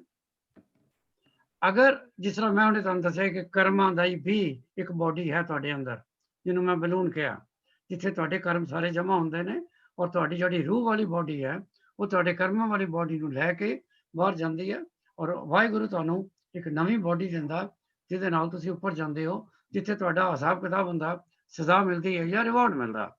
ਇਹ ਅੱਜ ਇਸ ਵਕਤ ਦੀ ਥਿਊਰੀ ਹੈ। ਚਿਤਰਗੁਪਤ ਮਹਿੰਦਰ ਜੀ ਜਿੱਥੋਂ ਤੱਕ ਗੱਲ ਹੈ, ਤੁਸੀਂ ਅਗਰ ਚਿਤਰਗੁਪਤ ਨੂੰ ਦੋ ਡਿਫਰੈਂਟ ਬੰਦੇ ਨਹੀਂ ਮੰਨਦੇ ਤੇ ਤੁਸੀਂ ਕਹਿ ਸਕਦੇ ਹੋ ਕਿ ਤੁਹਾਡੇ ਅੰਦਰ ਬਾਇਓਲੋਜੀਕਲ ਦੋ ਯੂਟਿਊਬਸ ਨੇ। YouTube ਨੂੰ ਕੋਈ ਹੋਰ ਨਾਂ ਦੇ ਦਿਓ, ਇੱਕ ਦੇ ਵਿੱਚ ਅੱਛੇ ਕਰਮ ਰਿਕਾਰਡ ਹੋ ਰਹੇ ਨੇ, ਇੱਕ ਵਿੱਚ ਬੈਡ ਕਰਮ ਰਿਕਾਰਡ ਹੋ ਰਹੇ ਨੇ। ਇਹ ਦੋਨੋਂ YouTube ਤੁਹਾਡੇ ਨਾਲ ਅਗਲੇ ਜਨਮ ਜਾਣਗੀਆਂ। ਉਸ ਵੇਲੇ ਤਾਂ YouTube ਹੁੰਦੇ ਹੀ ਨਹੀਂ ਸੀ। ਉਸ ਵੇਲੇ ਉਹਨਾਂ ਨੇ ਕਿਹਾ ਕਿ ਤੁਹਾਡੇ ਅੰਦਰ ਵਾਹਿਗੁਰੂ ਨੇ ਦੋ ਏਜੰਟ ਬਿਠਾਏ ਨੇ, ਜਾਂ ਦੋ ਏਜੰਟ ਨੇ ਅੰਦਰ ਬਿਠਾਏ ਨੇ ਜਾਂ ਬਾਹਰ ਨੇ, ਉਹ ਤੁਹਾਡਾ ਕੀਤਾ ਹੋਇਆ ਹਰ ਕਰਮ ਰਿਕਾਰਡ ਕਰਦੇ ਨੇ। ਇੱਥੇ ਵਜ਼ੀਰ ਜੀ ਇੱਕ ਬੜੀ ਇੰਪੋਰਟੈਂਟ ਗੱਲ ਮੈਂ ਤੁਹਾਡੇ ਨਾਲ ਹੋਰ ਸਾਂਝੀ ਕਰਨਾ ਚਾਹੁੰਦਾ, ਔਰ ਹਰ ਅਗਰ ਬੰਦਾ ਇੱਥੇ ਬੈਠਾ ਸੁਣੇ ਤੇ ਔਰ ਉਹਦੇ ਤੇ ਅਮਲ ਕਰੇ। ਤੁਸੀਂ ਪਰਮਜੀਤ ਜੀ ਸਾਰੇ ਧਰਮਾਂ ਨੂੰ ਨਾ ਜਰਾ ਧਿਆਨ ਨਾਲ ਪੜ੍ਹੋ। ਸਾਡਾ ਗੁਨਾਹ ਬਬਲੀ ਇਹ ਨਹੀਂ ਕਿ ਅਸੀਂ ਕੀ ਕਰਦੇ ਹਾਂ, ਸਾਡਾ ਗੁਨਾਹ ਇਹ ਵੀ ਹੈ ਅਸੀਂ ਕੀ ਸੋਚਦੇ ਹਾਂ। ਸਾਡੀ ਸੋਚ ਵੀ ਰਿਕਾਰਡ ਹੋ ਜਾਂਦੀ ਹੈ, ਸਾਡੀ ਸੋਚ ਦਾ ਵੀ ਰਿਕਾਰਡਿੰਗ ਗੁਰੂ ਸਾਹਿਬ ਕੋਲ ਜਾਂਦੀ ਹੈ। ਖਾਲੀ ਇਹ ਨਹੀਂ ਕਿ ਅਸੀਂ ਕਿਸੇ ਦਾ ਕਤਲ ਕਰਤਾ, ਅਸੀਂ ਕਿਸੇ ਦਾ ਕਤਲ ਕਰਨਾ ਸੋਚਿਆ ਵੀ ਹੈ। ਇਹ ਨਹੀਂ ਕਿ ਕਿਸੇ ਦਾ ਰੇਪ ਕਰਤਾ, ਇਹ ਸੋਚਿਆ ਵੀ ਹੈ ਕਿ ਰੇਪ ਕਰਨਾ। ਸੋ ਦੇ ਸੇ ਇੱਥੇ ਬੜੀ ਇੰਪੋਰਟੈਂਟ ਚੀਜ਼ ਹੈ ਜਿਹੜੀ ਤੁਸੀਂ ਆਪਣੇ ਜੀਵਨ ਦੇ ਵਿੱਚ ਲਾਗੂ ਕਰ ਸਕਦੇ ਹੋ। ਮਹਿੰਦਰ ਜੀ, ਤੁਸੀਂ ਆਪਣੇ ਅੰਦਰ ਕਦੀ ਵੀ ਕਿਸੇ ਦੇ ਬਾਰੇ ਨੈਗੇਟਿਵ ਨਾ ਸੋਚੋ, ਕਦੀ ਵੀ ਨਾ ਸੋਚੋ। ਇਹ ਸੋਚ ਕੇ ਕਿ ਅੱਜ ਡਾਕਟਰ ਕਪੂਰ ਦਾ ਇੱਕ ਲੈਸਨ ਸੀ, ਜੋ ਮੈਂ ਸੋਚਾਂਗਾ ਉਹ ਰਿਕਾਰਡ ਹੋ ਜਾਏਗਾ। सोचिए क्यों बुरा, वाई अच्छा ही सोचो। अगे अगर किसी ने मन च गाला कढ़ते तो ना कढ़ो, अगे मन च कहते तो साडा दुश्मन है ना सोचो। ये कोई मुश्किल गल नहीं नवतेज जी, अपने आप नू होली बनाना। असी why we are sitting in this Gurmat class कि असी वाहिगुरु के नेड़े किवें जा सकते हैं। वाहिगुरु ने भी तुहाडियां दो टेपां देखनियां, उस की है अच्छे कर्म किए बुरे किए ने, तां ही डिसाइड करेगा कि तुहाडे कोल आना कि नहीं आना। ਇੱਥੇ ਡਾਕਟਰ ਜੀ ਉਹਨਾਂ ਨੇ ਜਿਹੜਾ ਚਿੱਤਰਗੁਪਤ ਦੀ ਗੱਲ ਆਪਾਂ ਕਰ ਰਹੇ ਹਾਂ, ਇੱਥੇ ਉਹਨਾਂ ਨੇ ਕੌਨਸ਼ੀਅਸ ਤੇ ਸਬਕੌਨਸ਼ੀਅਸ ਵੀ ਯੂਜ਼ ਕੀਤਾ ਹੈਗਾ। ਸੋ ਜੋ ਤੁਸੀਂ ਕਹਿ ਰਹੇ ਹੋ ਇਟ ਡੋਨਟ ਮੇਕ ਸੈਂਸ ਕਿ ਜੇ ਆਪਾਂ ਉਸ ਪੱਖ ਨਾਲ ਦੇਖੀਏ ਕਿ ਸਬਕੌਨਸ਼ੀਅਸ ਤੇ ਕੌਨਸ਼ੀਅਸ ਤੇ ਸਬਕੌਨਸ਼ੀਅਸ ਕਿ ਦੋ ਨੈਸੈਸਰੀਲੀ ਕਿ ਦੋ ਇੰਡੀਵਿਜੂਅਲ ਹੋਣੇ ਚਾਹੀਦੇ ਨੇ ਚਿੱਤਰ ਤੇ ਗੁਪਤ। ਦੇਖੋ ਗੱਲ ਇਹ ਹੈ ਕਿ ਮੈਂ ਨਹੀਂ ਕਹਾਂਗਾ ਤੁਸੀਂ ਗਲਤ ਹੋ ਜਾਂ ਠੀਕ ਹੋ। ਹੁਣ ਗੁਰਬਾਣੀ ਦੇ ਵਿੱਚ ਹੀ ਆਉਂਦਾ ਨਾ, ਲੇਖਾ ਰੱਬ ਮੰਗੇਸੀਆ ਤੇ ਬੈਠਾ ਕੱਢ ਵਹੀ। ਉਹਨਾਂ ਨੂੰ ਮੈਟਾਫੋਰਿਕਲ ਕਹਿ ਲਓ, ਜੋ ਮਰਜ਼ੀ ਕਹਿ ਲਓ, ਕਿ ਤੁਹਾਡਾ ਲੇਖਾ ਵਹੀ ਦਾ ਮਤਲਬ ਹੈ ਤੁਹਾਡੀ ਅਕਾਊਂਟ ਬੁੱਕ। ਲੇਖਾ ਰੱਬ ਮੰਗੇਸੀਆ ਗੁਰੂ ਨਾਨਕ ਦੇ ਵਰਡ ਨੇ, ਲੇਖਾ ਰੱਬ ਮੰਗੇਸੀਆ ਬੈਠਾ ਕੱਢ ਵਹੀ। ਤੇ ਉਹ ਗੁਰਬਾਣੀ ਦੇ ਵਰਡ ਨੇ, ਲੇਖਾ ਕੋਈ ਨਾ ਪੁੱਛਹੀ ਜਾਂ ਹਰ ਬਖਸ਼ੰਦਾ। ਜਿਹਨੂੰ ਵਾਹਿਗੁਰੂ ਨੇ ਬਖਸ਼ ਦਿੱਤਾ ਉਹਦਾ ਲੇਖਾ ਨਹੀਂ ਉੱਤੇ ਪੁੱਛਿਆ ਜਾਂਦਾ। ਸੋ ਅਗਰ ਤੇ ਅਸੀਂ ਗੁਰੂ ਗ੍ਰੰਥ ਦੇਖੋ, ਰਾਈਟ ਫਰਮ ਦੀ ਬਿਗਨਿੰਗ ਜਦੋਂ ਕਲਾਸ ਅਸੀਂ ਸ਼ੁਰੂ ਕੀਤੀ ਹੈ ਕਿ ਪੋਇਟਰੀ ਜਿਹੜੀ ਹੈ, ਔਰ ਜਿਹੜੇ ਗੁਰੂ ਸਾਹਿਬ ਸਨ ਬਹੁਤ ਗ੍ਰੇਟ ਵੱਡੇ ਫਿਲਾਸਫਰ ਹੋਏ ਨੇ, ਔਰ ਫਿਲਾਸਫੀ ਨੂੰ ਸਮਝਣਾ ਕੋਈ ਇੰਨਾ ਆਸਾਨ ਨਹੀਂ ਹੈ। ਕੋਈ ਅਸੀਂ ਸ਼ਬਦ ਪੜ੍ਹਿਆ, ਢੋਲਕੀ ਵਜਾਈ ਔਰ ਢੋਲਕੀ ਦਾ ਛੇਣੇ ਵਜਾਏ ਸ਼ਬਦ ਪੜ੍ਹ ਲਿਆ ਔਰ ਕਿਹਾ ਤੁਹਾਡੀ ਵਾਹ ਵਾਹ ਵਾਹ ਹੋ ਗਈ, ਇਹ ਨਹੀਂ ਹੈ। ਅੱਜ ਤੁਸੀਂ ਕਹਿੰਦੇ ਹੋ ਅਸੀਂ ਰੱਬ ਨੂੰ ਮੰਨਦੇ ਹਾਂ, ਅੱਜ ਤੁਸੀਂ ਕਹਿੰਦੇ ਹੋ ਕਿ ਅਸੀਂ ਗੁਰੂ ਨਾਨਕ ਦੇ ਪੈਰੋਕਾਰ ਹਾਂ। ਮਹਿੰਦਰ ਜੀ ਪਾਠ ਕਰਦੇ ਹੋ? ਮਹਿੰਦਰ ਹਾਂਜੀ ਕਰਦੇ। ਬਬਲੀ ਪਾਠ ਕਰਦੀ ਹੈ, ਪਰਮਜੀਤ ਪਾਠ ਕਰਦੇ ਹੋ। ਪਰ ਕੁਐਸਚਨ ਹੈ, ਪਾਠ ਦਾ ਮਤਲਬ ਹੈ ਕਿ ਲੈਟਰ ਪੜ੍ਹ ਰਹੇ ਹੋ ਜਿਹੜੀ ਗੁਰੂ ਨਾਨਕ ਸਾਹਿਬ ਛੱਡ ਗਏ ਨੇ। ਜਪਜੀ ਸਾਹਿਬ ਪੜ੍ਹਦੇ ਹੋ ਨਾ, ਇਹ ਗੁਰੂ ਨਾਨਕ ਦੀ ਲੈਟਰ ਸੀ ਜਿਹੜੀ ਉਹਨਾਂ ਤੁਹਾਡੇ ਹੱਥ ਲਿਖੀ ਸੀ। ਉਹਦੇ ਵਿੱਚ ਕੁਝ ਇੰਸਟਰਕਸ਼ਨ ਲਿਖੀਆਂ ਸਨ, ਕੀ ਉਹਨੂੰ ਫੋਲੋ ਕਰਦੇ ਹੋ? ਗੱਲ ਤੇ ਇਹ ਹੈ, ਅਸੀਂ ਚਾਹੁੰਦੇ ਹਾਂ ਕਿ ਆ ਕੇ ਪਰਮਾਤਮਾ ਸਾਡਾ ਹੱਥ ਫੜ ਲੈ। ਅਸੀਂ ਚਾਹੁੰਦੇ ਹਾਂ ਕਿ ਪਰਮਾਤਮਾ ਸਾਡੇ ਕੋਲੋਂ ਕਦੀ ਦੂਰ ਨਾ ਜਾਏ। ਰੋਜ਼ ਸ਼ਬਦ ਪੜ੍ਹਦੇ ਹਾਂ, ਜਿਸਕੇ ਸਿਰ ਉੱਪਰ ਤੂੰ ਸੁਆਮੀ ਸੋ ਦੁੱਖ ਕੈਸਾ ਪਾਵੇ। ਉਹਦਾ ਹੱਥ ਅਸੀਂ ਆਪਣੇ ਸਿਰ ਤੇ ਧਰਨਾ ਹੈ, ਪਰ ਉਹਦੀ ਕੋਈ ਗੱਲ ਤੇ ਅਸੀਂ ਮੰਨਦੇ ਨਹੀਂ। ਗੁਰੂ ਨਾਨਕ ਸਾਹਿਬ ਨੇ ਹੁਣੇ ਮੈਂ ਕਿਹਾ 974 ਸ਼ਬਦ ਲਿਖੇ ਨੇ, ਉਹਨਾਂ ਦੇ ਕਿੰਨੇ ਕੁ ਸ਼ਬਦ ਪੜ੍ਹ ਕੇ ਅਸੀਂ ਉਹਨਾਂ ਵਿੱਚੋਂ ਉਹਨਾਂ ਦੀਆਂ ਇੰਸਟਰਕਸ਼ਨਾਂ ਕੱਢੀਆਂ ਤੇ ਆਪਣੇ ਜੀਵਨ 'ਚ ਲਾਗੂ ਕੀਤੀਆਂ। ਇਹਨੇ ਹੁਣੇ ਕਿਹਾ ਸੀ ਦਵਿੰਦਰ ਗੁਰਦੁਆਰੇ ਗਈ ਹੈ, ਮੈਂ ਵੀ ਹਰ ਸੰਡੇ ਗੁਰਦੁਆਰੇ ਜਾਣਾ। ਕੀ ਕਰਨ ਜਾਣਾ? ਜੇ ਗੁਰਦੁਆਰੇ ਜਾ ਕੇ ਵੀ ਇਹ ਮੱਤ ਨਹੀਂ ਲਈ, ਜੇ ਗੁਰਦੁਆਰੇ ਜਾ ਕੇ ਵੀ ਵਾਹਿਗੁਰੂ ਦੇ ਦਰਸ਼ਨ ਕਰਕੇ ਇਹ ਸਿੱਖਿਆ ਨਹੀਂ ਲਈ ਕਿ ਕਿਸੇ ਦੇ ਬਾਰੇ ਬੁਰਾ ਨਹੀਂ ਸੋਚਣਾ, ਫਿਰ ਉਹ ਗੁਰਦੁਆਰੇ ਜਾਣਾ ਪਾਠ ਕਰਨਾ ਉਹਦਾ ਤਾਂ ਕੋਈ ਫਾਇਦਾ ਨਹੀਂ, ਮਤਲਬ ਹੀ ਕੋਈ ਨਹੀਂ ਹੈ। ਨਵਤੇਜ ਜੀ ਬੜੀ ਛੋਟੀ ਜੀ ਕੋਈ ਐਡਾ ਔਖਾ ਕੰਮ ਨਹੀਂ ਹੈ ਕਿ ਅੱਜ ਹੀ ਆਪਣਾ ਇੱਕ ਸਵਿਚ ਆਫ ਕਰ ਦਿਓ ਕਿਸੇ ਦੇ ਬਾਰੇ ਵੀ ਗਲਤ ਸੋਚਣ ਦਾ, ਭਾਵੇਂ ਉਹ ਦੁਸ਼ਮਣ ਹੋਵੇ, ਭਾਵੇਂ ਉਹ ਦੋਸਤ ਹੋਵੇ, ਭਾਵੇਂ ਕੋਈ ਵੀ ਹੋਵੇ। ਜਿਹਦੇ ਬਾਰੇ ਸੋਚਣਾ ਅੱਛਾ ਹੀ ਸੋਚਣਾ। ਅਗਰ ਅੱਜ ਤੁਸੀਂ ਇਹ ਵਾਅਦਾ ਕਰਕੇ ਜਾਓਗੇ ਤੇ ਵਾਹਿਗੁਰੂ ਜ਼ਰੂਰ ਬਖਸ਼ਿਸ਼ ਕਰੇਗਾ। ਰੋਜ਼ ਤੇ ਤੁਹਾਨੂੰ ਪਤਾ ਸਾਡੀ ਕਲਾਸ ਦਾ ਪਹਿਲਾ ਸ਼ਬਦ ਹੁੰਦਾ ਸੀ, ਨਾ ਕੋਈ ਵੈਰੀ ਨਾ ਹੀ ਬੇਗਾਨਾ, ਸਗਲ ਸੰਗ ਹਮਕੋ ਬਣਾਈ। ਇਹ ਗੁਰੂ ਅਰਜਨ ਦੇਵ ਜੀ ਦੇ ਸ਼ਬਦ ਲਿਖੇ ਨੇ ਤੇ ਆਤਮਾ ਤੋਂ ਨਿਕਲੇ ਸੀ ਨਾ। ਬਿਸਰ ਗਈ ਸਭ ਤਾਤ ਪਰਾਈ। ਪੜ੍ਹ ਲਿਆ ਸ਼ਬਦ ਤੇ ਬਾਹਰ ਸ਼ਬਦ ਪੜ੍ਹਦੇ ਹੀ ਗੁਰਦੁਆਰੇ ਬਾਹਰ ਨਿਕਲੇ, ਅਗਲੇ ਬੰਦੇ ਦਾ ਗਲਾ ਫੜ ਲਿਆ। ਫਿਰ ਉਹ 2218 ਸ਼ਬਦ ਗੁਰੂ ਅਰਜਨ ਦੇ 6000 ਸ਼ਬਦ ਗੁਰੂ ਗ੍ਰੰਥ ਸਾਹਿਬ ਵਿੱਚ ਜੋ ਲਿਖੇ ਨੇ। ਇੱਕ ਹੋਰ ਚੀਜ਼ ਵਜ਼ੀਰ ਜੀ ਮੇਰੇ ਮਨ ਚ ਆਈ ਸੀ, correct me if am wrong. ਮੈਂ ਆਪਣੇ ਮਨ ਚ ਸੋਚ ਰਿਹਾ ਸੀ, ਅਸੀਂ ਕਿਉਂ ਨਹੀਂ ਸਾਰੇ ਸ਼ੁਰੂ ਤੋਂ ਲੈ ਕੇ ਅਖੀਰ ਤੱਕ ਗੁਰੂ ਗ੍ਰੰਥ ਸਾਹਿਬ ਨੂੰ ਪੜ੍ਹਦੇ। ਉਹਦੇ ਤੇ ਨਾ ਤੁਸੀਂ ਸੋਚ ਸੋਚ ਕੇ ਤੁਹਾਨੂੰ ਕੋਈ ਕਹਾਣੀ ਯਾਦ ਆਉਂਦੀ ਹੈ ਨਾ। ਇੱਕ ਨਾਵਲ ਹੈ, ਨਾਵਲ ਕਹਾਣੀ, ਉਹ ਤੁਸੀਂ ਕਿਸ ਤਰ੍ਹਾਂ ਇੱਕ ਪੇਜ ਤੋਂ ਲੈ ਕੇ ਆਖਰੀ ਪੇਜ ਤੱਕ ਪੜ੍ਹ ਜਾਂਦੇ ਹੋ? ਕਿਵੇਂ ਪੜ੍ਹਦੇ ਹੋ ਨਵਜੋਤ ਜੀ? ਕਹਾਣੀ ਲਈ ਨਾਵਲ ਲਿਆ, ਉਹ ਵੀ 400-500 ਪੇਜ ਦਾ ਹੈ ਨਾਵਲ। ਜਦ ਤੱਕ 500 ਪੇਜ ਪੂਰੇ ਨਹੀਂ ਹੋਣੇ ਤੁਸੀਂ ਬੈੱਡ ਤੋਂ ਨਹੀਂ ਨਿਕਲਦੇ, ਜਦ ਤੱਕ ਇਹ ਖਤਮ ਨਹੀਂ ਕਰਨਾ। ਤੇ ਜੇ ਤੁਸੀਂ ਗੁਰੂ ਗ੍ਰੰਥ ਸਾਹਿਬ ਤੇ ਖੁੱਲਾ ਪਾਠ ਰੱਖਿਆ ਤੇ ਤੁਸੀਂ 6 ਮਹੀਨਿਆਂ 'ਚ ਖਤਮ ਕਰਦੇ ਹੋ। ਇੰਟਰਸਟ ਨਹੀਂ ਹੈ ਤੁਹਾਨੂੰ? ਤੁਸੀਂ ਗੁਰਬਾਣੀ ਨੂੰ ਹਾਲੇ ਸਮਝਿਆ ਹੀ ਨਹੀਂ ਕਿ ਹਰ ਸ਼ਬਦ ਦੇ ਵਿੱਚ ਇੱਕ ਸਿੱਖਿਆ, ਔਰ ਉਹ ਸਿੱਖਿਆ ਤਦ ਤੱਕ ਸਾਨੂੰ ਪੂਰੀ ਸਾਡੇ ਅੰਦਰ ਨਹੀਂ ਹੋਣੀ ਜਦ ਤੱਕ ਅਸੀਂ 1430 ਪੇਜ ਤੇ ਨਹੀਂ ਪਹੁੰਚਣਾ, ਜਿਸ ਤੇ ਸਾਨੂੰ ਇਹ ਗਿਆਤ ਹੋ ਜਾਏਗਾ ਕਿ ਪੂਰੀ ਸਿੱਖਿਆ ਜਿਹੜੀ ਹੈ ਨਾ ਪਰਮਜੀਤ ਜੀ, ਇਹ ਉੱਥੇ ਜਾ ਕੇ ਖਤਮ ਹੋਣੀ ਹੈ। ਫਿਰ ਅਸੀਂ ਪੜਾਂਗੇ, ਲੈਟ ਅਸ ਸੀ ਕਿ ਅਗਲੇ ਸ਼ਬਦ 'ਚ ਕੀ ਸਿੱਖਿਆ, ਅਗਲੇ ਸ਼ਬਦ 'ਚ ਕੀ ਸਿੱਖਿਆ। ਹਾਲੇ ਤਾਂ ਸ਼ਬਦ ਨੂੰ ਕਹਿ ਕੇ ਪੜ੍ਹ ਲੈਣੇ, ਪੋਇਟਰੀ ਲਿਖੀ ਹੈ, ਗੁਰੂ ਸਾਹਿਬ ਲਿਖ ਗਏ ਨੇ ਜੀ, ਪੜ੍ਹ ਲੈਣੇ। ਵਾਹਿਗੁਰੂ ਜੀ ਕਾ ਖਾਲਸਾ, ਵਾਹਿਗੁਰੂ ਜੀ ਕੀ ਫਤਿਹ, ਉਹ ਖਤਮ ਹੋ ਗਿਆ ਕੰਮ। ਚਲੋ ਬਹੁਤ ਅੱਛਾ, ਅੱਜ ਤੁਸੀਂ ਟ੍ਰਾਂਸਲੇਸ਼ਨ ਕੀਤੀ ਹੈ ਨਵਤੇਜ ਜੀ, ਔਰ ਅਗਲੇ ਵੀਕ ਹੁਕਮਨਾਮੇ ਦੀ ਟ੍ਰਾਂਸਲੇਸ਼ਨ ਵਜ਼ੀਰ ਜੀ ਕਰਨਗੇ। ਤੇ ਕਿਸੇ ਨੂੰ ਵੀ ਅਗਰ ਉਹਦੇ ਤੇ ਕੁਝ ਪੁੱਛਣਾ ਹੋਏਗਾ ਤੇ ਉਹ ਫਿਰ ਵਜ਼ੀਰ ਜੀ ਨੂੰ ਪੁੱਛਣਗੇ। ਹੁਣ ਅਸੀਂ ਜਾਂਦੇ ਹਾਂ ਜਿਹੜੇ ਅੱਜ ਅਸੀਂ ਰਾਗ ਕਰਨਾ, ਔਰ ਅੱਜ ਦਾ ਰਾਗ ਜਿਹੜਾ ਹੈ ਉਹ ਰਾਗ ਤੁਖਾਰੀ ਹੈ। ਔਰ ਮੇਰੇ ਖਿਆਲ ਜਿਹਨਾਂ ਕੋਲ ਬੁੱਕ ਹੈ ਨਾ, ਉਸ ਬੁੱਕ ਦੇ ਵਿੱਚ ਪਹਿਲਾ ਸ਼ਬਦ ਜਿਹੜਾ ਹੈ ਉਹ ਪੂਰਾ ਨਹੀਂ ਹੈ।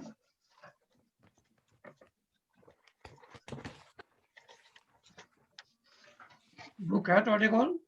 ਹਾਂਜੀ, ਬੁੱਕ ਤੇ ਜਾਓ ਫਿਰ, ਰਾਗ ਤੁਖਾਰੀ ਬੁੱਕ ਦਾ ਪੇਜ ਹੈਗਾ ਜੀ 139 ਆਈ ਥਿੰਕ। 138 ਡਾਕਟਰ ਸਾਹਿਬ। 139 ਹੈ? 138 138 139। through WhatsApp. ਤੁਹਾਡੇ ਕੋਲ ਹੈ ਗੁਰਦੀਪ ਜੀ ਹੁਣ ਬੁੱਕ? ਸ਼ਬਦ ਹੈ ਸਾਹਮਣੇ? ਹਾਂਜੀ ਨਹੀਂ ਤੇਰੇ ਕੋਲ ਹੈ ਨੇ?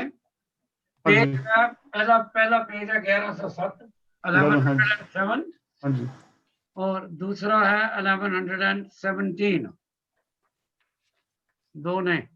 ठीक है। परमजीत तेरे को बुक है पेज पार्ट 1 जी, राग तुकारी है ना? है ਰਾਗ ਤੁਖਾਰੀ। एडवांस स्टडी है जी, हाँ जी, वो है ना पार्ट 1? हाँ जी। ठीक, फाइन। ਮਹਿੰਦਰ ਜੀ ਤੁਹਾਡਾ ਕਿਹੜਾ ਸ਼ਬਦ ਕੀ ਸ਼ੁਰੂ ਹੁੰਦਾ? ਇਹ ਸ਼ਬਦ ਸ਼ੁਰੂ ਹੋ ਰਿਹਾ ਬਬੀਹਾ।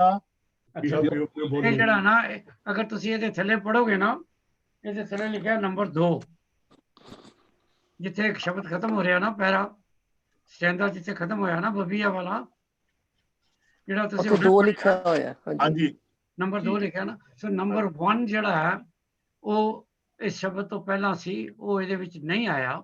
ਉਹ ਜਿਹੜੀ ਦੂਸਰੀ ਬੁੱਕ ਹੈ ਉਹਦੇ ਵਿੱਚ ਹੈ। ਸੋ ਮੈਂ ਤੁਹਾਨੂੰ ਸਾਰਿਆਂ ਨੂੰ ਪੜ੍ਹਦਾ ਤੇ ਅਸੀਂ ਮਿਲ ਕੇ ਉਹਦੀ ਟ੍ਰਾਂਸਲੇਸ਼ਨ ਕਰਾਂਗੇ।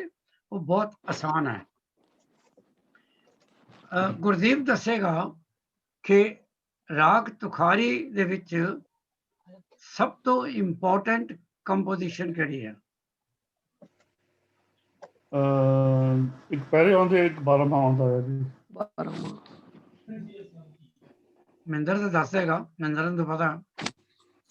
ਇੰਪੋਰਟੈਂਟ ਵੈਸੇ ਤੇ ਹਰ ਕੰਪੋਜੀਸ਼ਨ ਇਜ਼ ਇੰਪੋਰਟੈਂਟ, ਬਟ ਕਿਹੜੀ ਕੰਪੋਜੀਸ਼ਨ ਨੂੰ ਤੁਸੀਂ ਬਹੁਤ ਇੰਪੋਰਟੈਂਟ ਕਹੋਗੇ in Raag Tukhari? Barahmaha, Barahmaha is right. It is Guru Nanak Dev ji ਦਾ ਪਹਿਰੇ ਦਿਨ ਰਹਿਣ, ਪਹਿਰੇ ਵੀ ਹੈ ਨੇ, ਲੇਕਿਨ ਬਾਰਾਮਾ ਇਜ਼ ਇੰਪੋਰਟੈਂਟ। ਕਿ ਮੈਨੂੰ ਯਾਦ ਆ ਕਈ ਸਾਡੇ ਕਥਾਕਾਰ ਐਸੇ ਹੈਗੇ ਨੇ ਜਿਹੜੇ ਕਹਿੰਦੇ ਸਨ, ਜਿਨ੍ਹਾਂ ਨੂੰ ਮੈਂ ਸੁਣਿਆ ਕਿ ਜਦੋਂ ਵੀ ਸੰਗਰਾਂਦ ਆਵੇ ਉਦੋਂ ਤੁਸੀਂ ਸ਼ਬਦ ਦੋਨਾਂ ਰਾਗਾਂ ਵਿੱਚੋਂ ਪੜੋ, ਰਾਗ ਮਾਝ ਗੁਰੂ ਅਰਜਨ ਤੇ ਰਾਗ ਤੁਖਾਰੀ ਗੁਰੂ ਨਾਨਕ। ਪਰ ਤੁਹਾਨੂੰ ਪਤਾ ਇਸ ਇਨਸਾਨ ਕੋਲ ਇੰਨਾ ਟਾਈਮ ਤੇ ਹੈ ਨਹੀਂ। ਸ਼ੁਕਰ ਕਰੋ ਉਹ ਰਾਗ ਮਾਝ ਵਿੱਚੋਂ ਹੀ ਗੁਰੂ ਅਰਜਨ ਦੇਵ ਜੀ ਦਾ ਪੜ੍ਹ ਲੈਂਦਾ। ਸੋ ਮੈਂ ਪਹਿਲਾ ਪੈਰਾ ਤੁਹਾਨੂੰ ਪੜ੍ਹ ਦੇਣਾ, ਫਿਰ ਸੈਕੰਡ ਪੈਰਾ ਗੁਰਦੀਪ ਤੋਂ ਸ਼ੁਰੂ ਕਰ ਲਾਂਗੇ, ਬੱਬੀਏ ਤੋਂ। ਤੁਹਾਡੇ ਕੋਲ ਹੈ ਨਾ ਗੁਰਦੀਪ? ਹਾਂਜੀ ਡਾਕਟਰ ਸਾਹਿਬ ਜੀ ਹੈ। ਤੁਖਾਰੀ ਛੰਦ ਪਹਿਲਾ 12 ਮਾਹ ਇੱਥੋਂ ਸ਼ੁਰੂ ਹੁੰਦਾ, ਔਰ ਪਹਿਲਾ ਤੂੰ ਸੁਨ ਕਿਰਤ ਕਰਮਾ।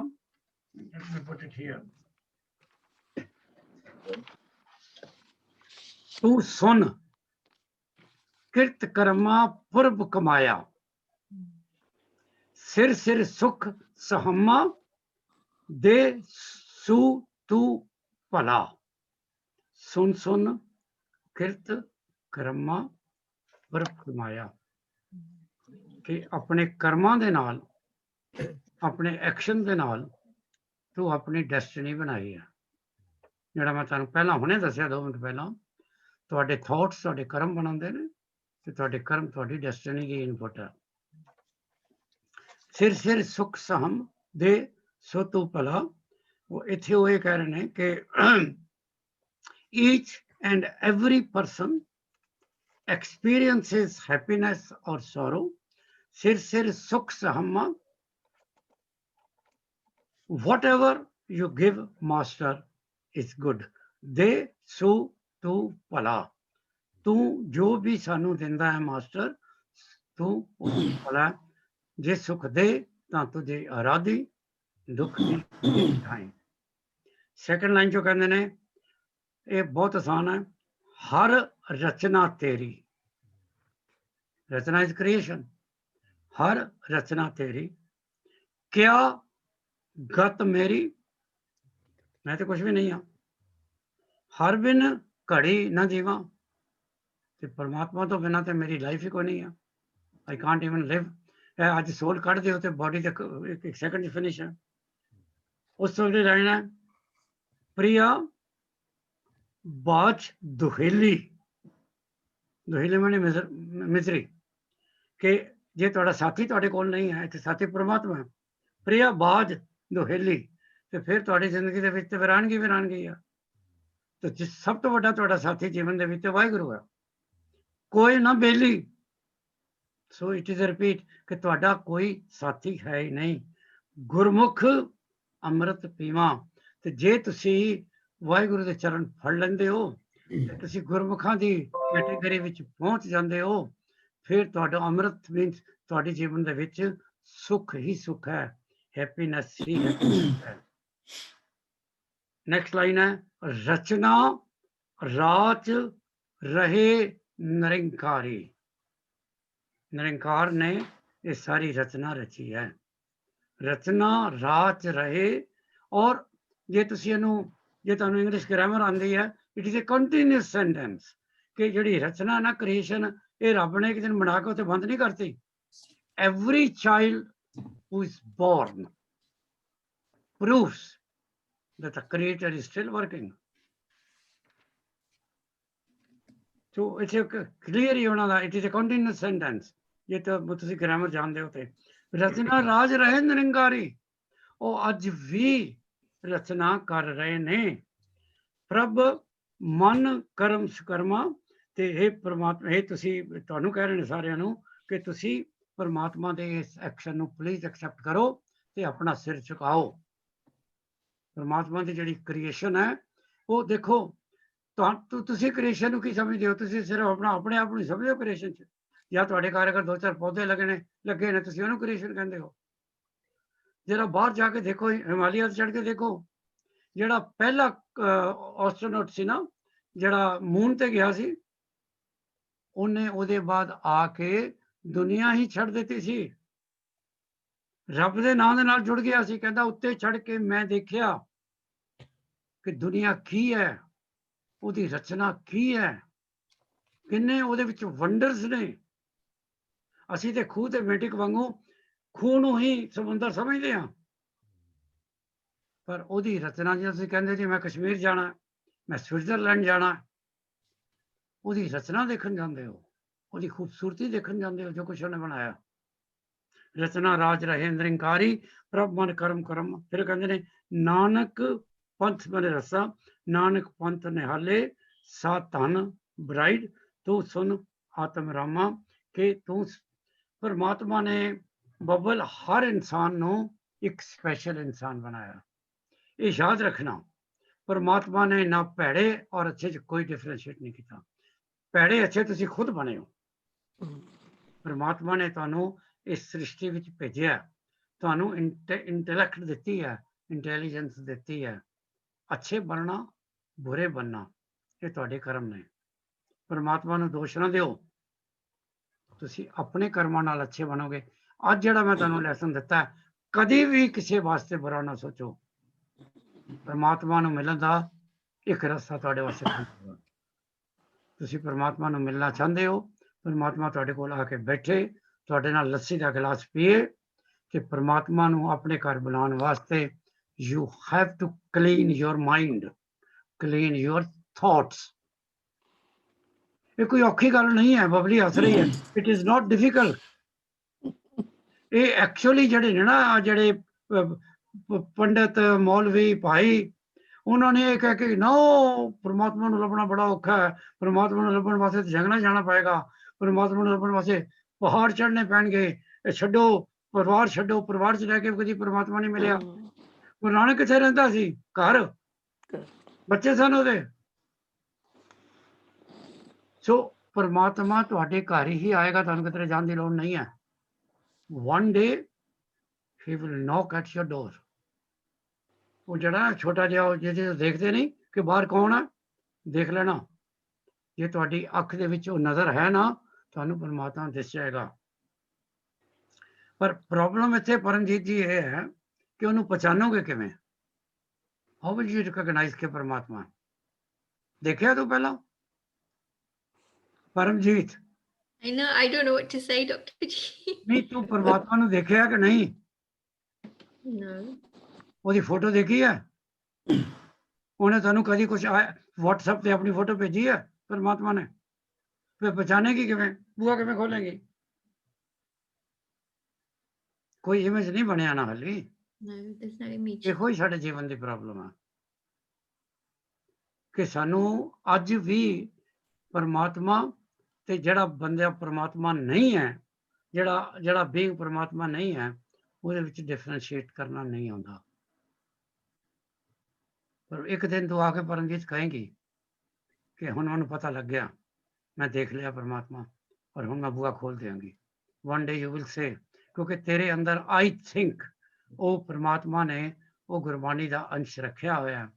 ਉਹਦਾ ਨਹੀਂ ਹੁੰਦਾ ਇੱਕ ਮੈਜਿਕ ਬੋਲ, ਜਦੋਂ ਉਹ ਦੇਖਦੀਆਂ ਜਿਹੜੀਆਂ ਜਾਦੂ ਕਰਨੀਆਂ ਨਹੀਂ ਹੁੰਦੀਆਂ, ਉਹ ਤੁਹਾਡਾ ਭਵਿੱਖ ਦੇਖਦੀਆਂ, ਤੁਹਾਡਾ ਫਿਊਚਰ ਦੇਖਦੀਆਂ।